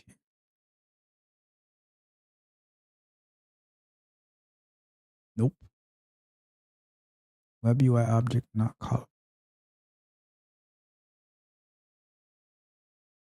right, so let me do a quick search for Python fixtures.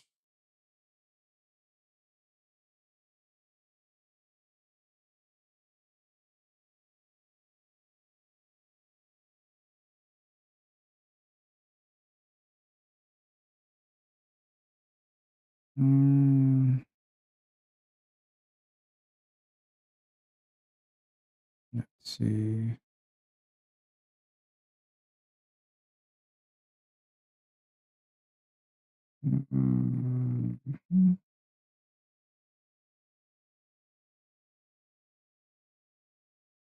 Okay.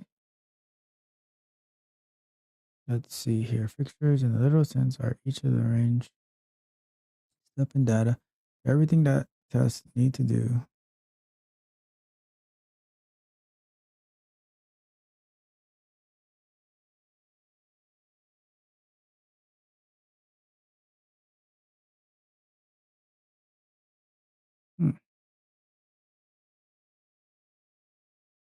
I don't know. I don't know.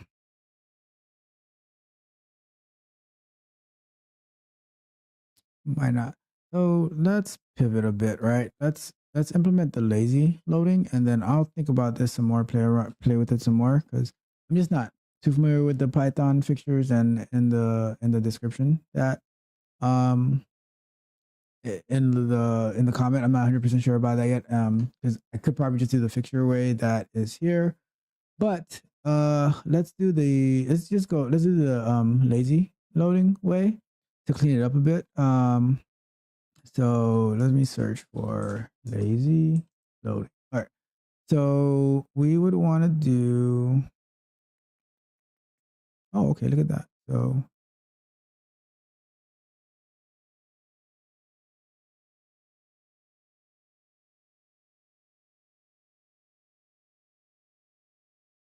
it's interesting.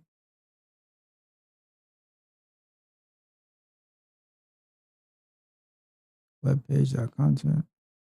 Oh, this is even more interesting, to be honest. I was looking at something different, but this could work too. What was I looking at earlier the other day? Let me see. Content page. Where did I see it? So I think it was this one. So web page equals content page. Maybe not that one.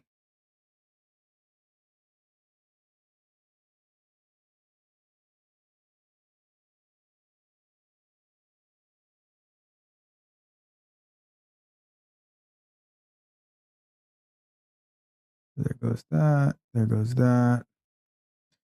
And then we go to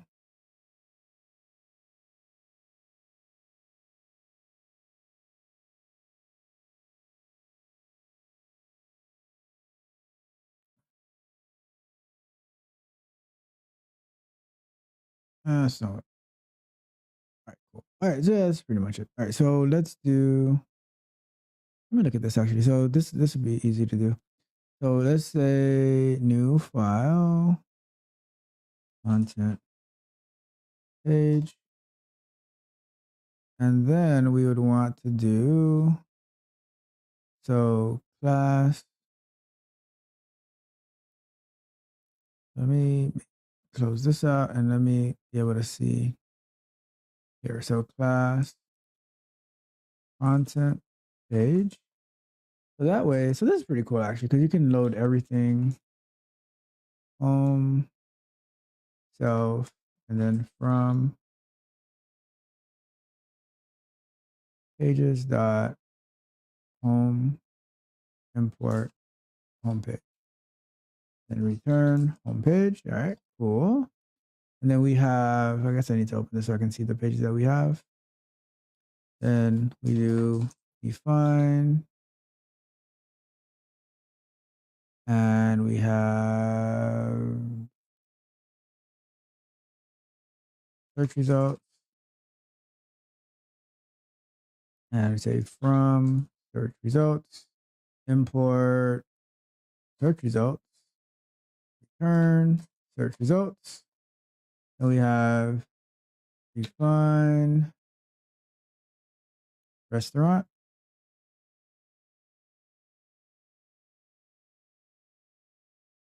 Details. And then we say from restaurant, import import restaurant details, return restaurant details. All right, so then we have define item details,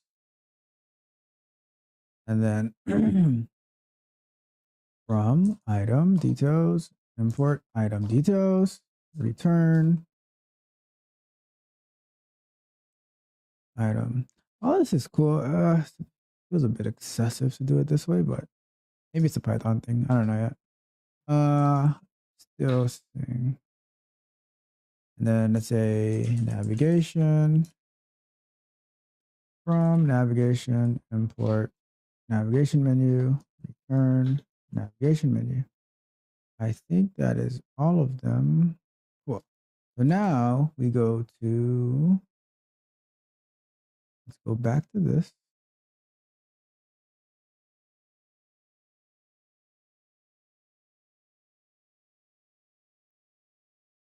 And we would do, okay, we got that. So that's cool, that's cool. Now let's do web.page.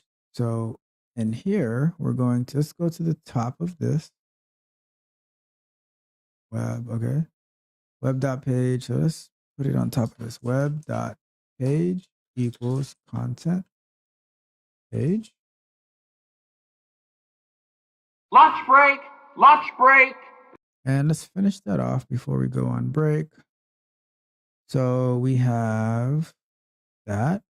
And now, instead of here, web.page, so we could do web.page.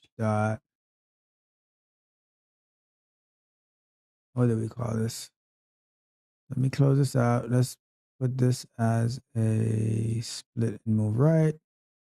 So that way we can see everything that we have in here.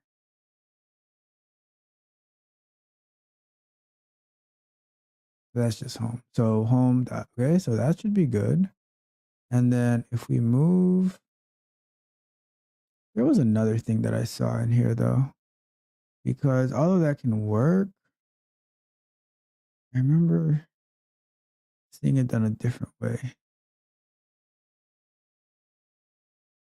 which I'll finish this one off, but I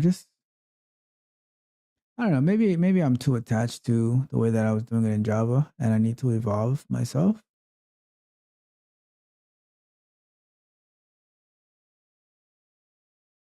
But I don't know.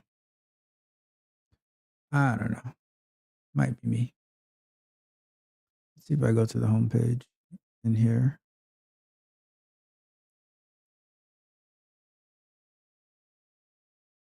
So we got that.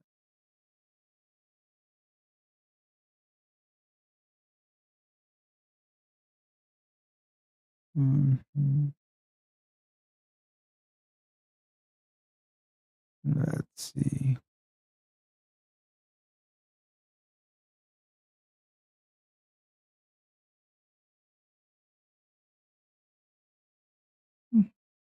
All right, whatever. So it is what it is. So let's do it like that. So content.page, which this is not bad either, because if you set this up once, then you don't have to declare it a bunch of times. So that's pretty cool. So let's say web.page. So let's get rid of. Let's comment this out for now, and then if it works the way that we want, then we can just get rid of it. So web.page dot search results. And then here we are web.page dot. This is still search results. And then we are, let's comment that out. So now we are at restaurant details. And then we are, okay, so that's good. All good in the hood. And then this is going to be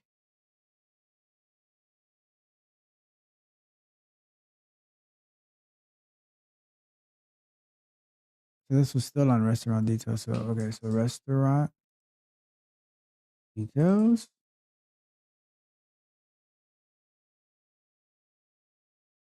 And then here we can comment that out.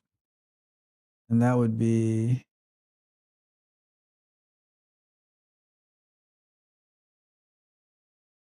that should be navigation. And then that was, let's comment this one out. And this one would be item details.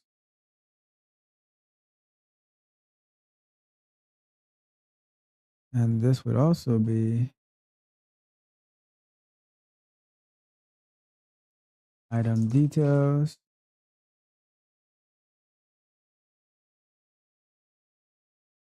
Item details.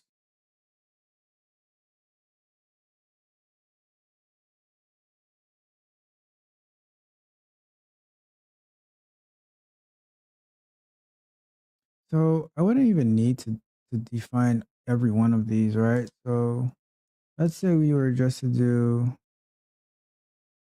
let's comment all of these out, right?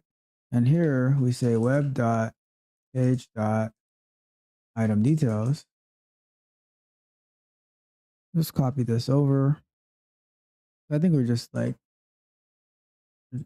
yeah. So now we have that. And then let's comment this out. And let's say this is navigation, right? So now this should get everything to work as expected. So let's give it a run. Let's see what happens. I don't know. Let's see what happens.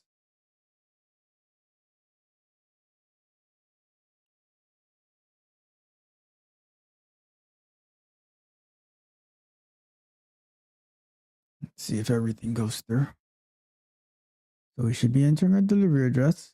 I think if that, oh no. Oh, that's probably because I have, probably because I still, do I have the old code in there? That's probably what it is. Let me see.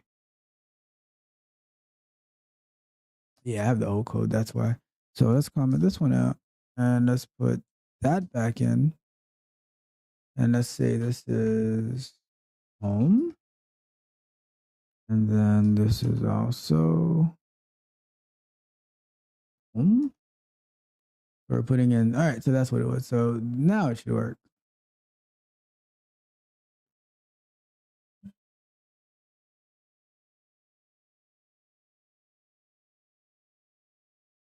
All right, when it's running.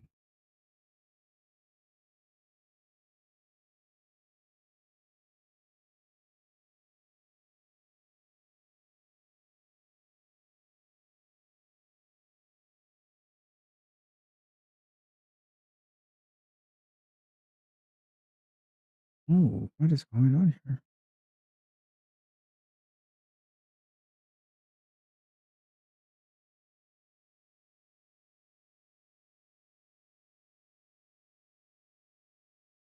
All right, we are skipping the last break. We're just going to finish this off so we can call it a night. So we got this far, did we? There's no module named search result.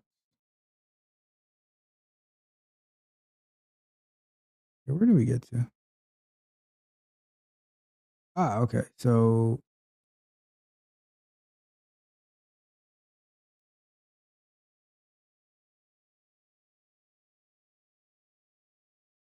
web.page.search results. Why not?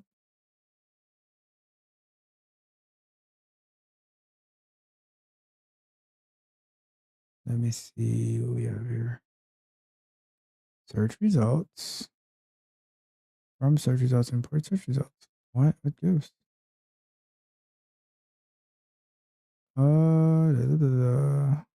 Let's see here.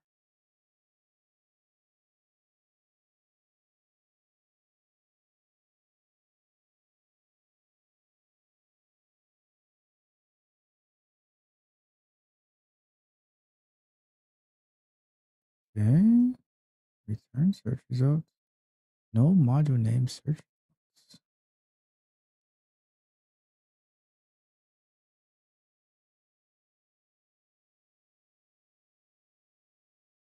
Let's see here.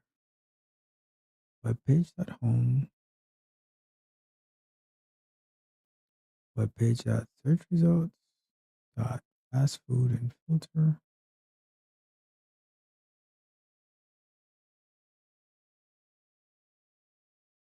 Let me see it run. I didn't see it run. Let me see what happens.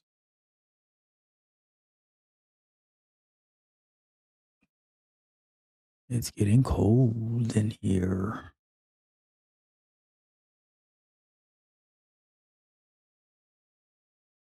Let's see. Does it enter the, okay, it enters the address, so that's working as expected. But then it says there's no module name search results. Why is there no module? Did I comment something out that I shouldn't have? The web.page is equals content.page. And then we have web.page is home. Okay. Web.page home. Web.page search results. That should, yeah, let me look at the, maybe I'm missing something in the documentation.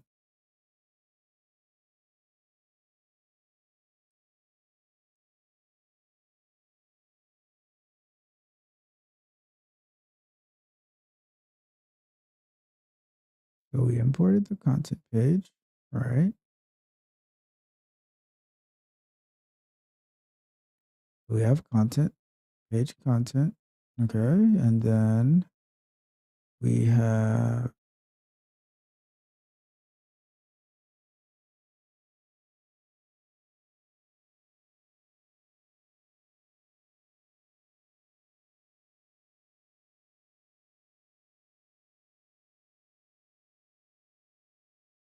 so web page, home, okay.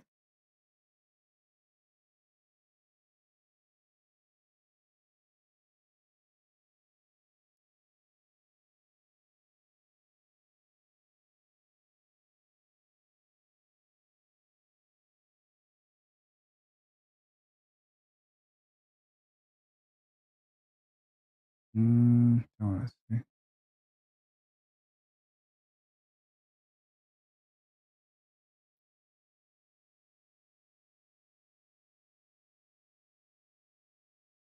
Let's see here.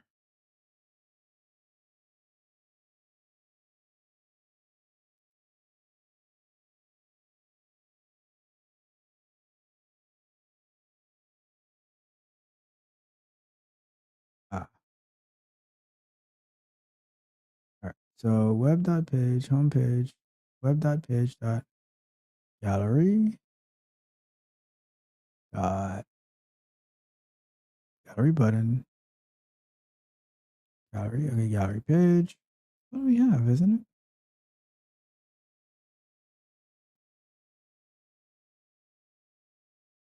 All right. So why is no module being found for search results?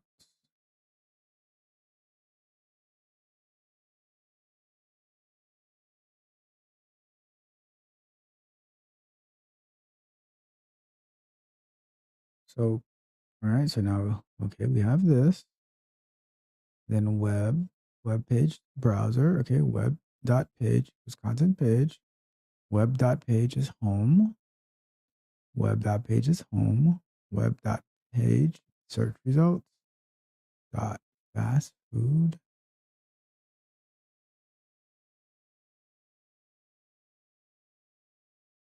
I don't think this is the thing, but because I didn't have it anywhere else. But let's see.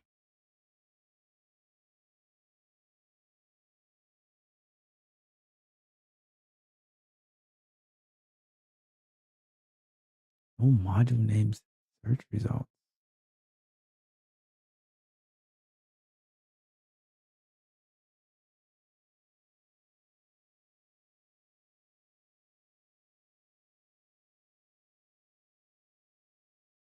If I go here, it takes me to the search results page. No sense.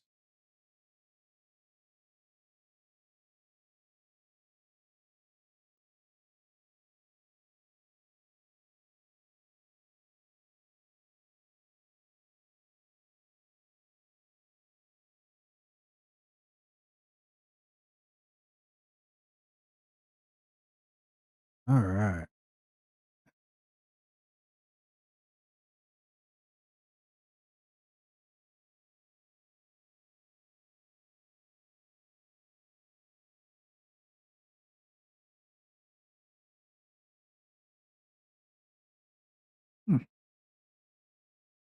All right. So this is where we're at. Saying the module is not found, but I am able to find it because if I click here, it takes me here from search results, which goes here, import search results, which goes here, return search results, which goes here. So not 100% sure what's going on here. If I click here, it takes me there too. There's some more investigation on that. Not entirely sure what's going on here. I have web page, content page.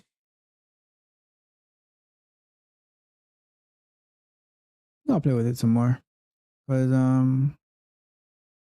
think I'm following what the code has pretty well.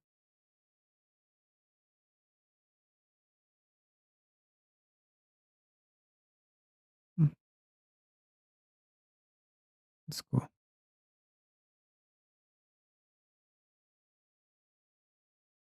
Well, I think we are at a good stopping point for tonight. I would have liked to seen this work. Let me try one last thing. All right. So what if I go take this here? This is how I troubleshoot. Where I go here and then I comment this out. I wonder if it'll get me further.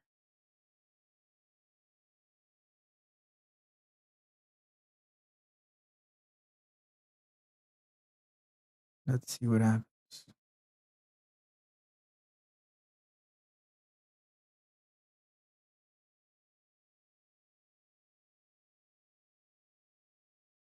My returns, right? Turn, yeah. Homepage has no attribute. Oh, that's why. So that one, okay. So that one I know. So that, oops. So if we were to go here, just to check it out. Let's see. That's weird to me.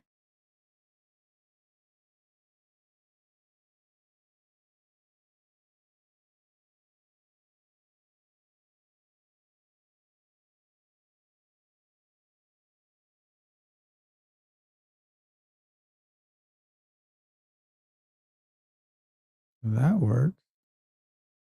No module name. I think it's something I'm doing wrong because clearly the module is there. So whatever. All right.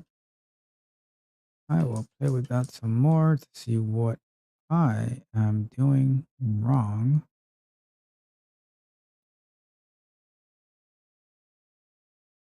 I click here, it takes me there, or it should. No module name search result.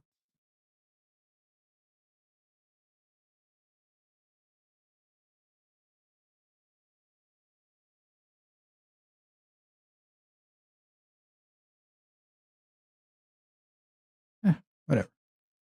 Figure it out next time. So let's look at the chat before we head out for the night. But we made some good progress. We actually implemented what we wanted to implement with the Citronella package by Heychlor. And now I'm just like trying to push a little bit further to see what else I can do with it. Trying to be a little bit more innovative and creative to see what else I can do.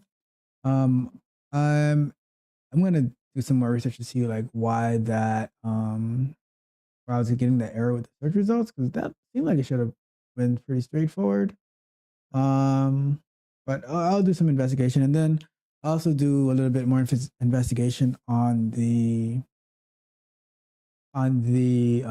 using those like those reusable methods, and not having to write everything inside of the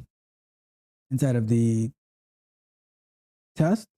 And then I can, and then I'll see what we go from there. Maybe I can do one more show where we see how to do it. But I'll do some investigation offline to see what we get from there.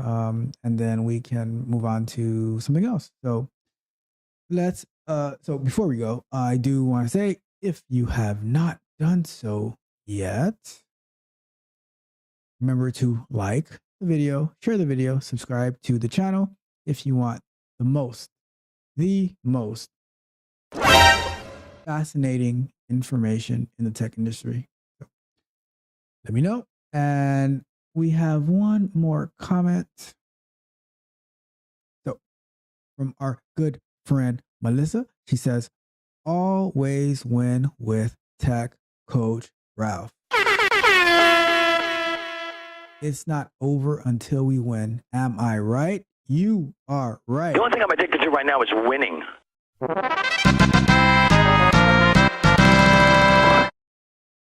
Awesome. So I appreciate everyone who was on the stream and anyone who's watching it after the fact. So it was a great night where we got a lot done, and we will continue to push forward. We will continue to engineering wins. That's what we do here. We are all about winning, and that's what we are going to continue to do. So if there's nothing else, until next time, I will see you guys on Sunday as we go to implement Report Portal for our QA metrics. But until then, my friends.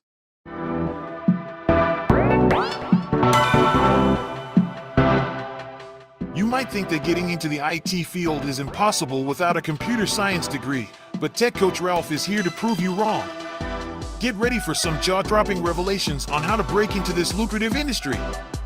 Listen up, tech enthusiasts! Are you ready to break through into the IT field, but feel like you need a computer science degree to make it happen? Think again! Tech Coach Ralph has some exclusive, mind-blowing secrets to share with you. Get ready to be blown away by his jaw-dropping revelations on how to break into the tech industry without a computer science degree. So get your notepad ready, because Tech Coach Ralph is going to change your life forever. Buckle up, because you're about to embark on a journey to success in the IT field.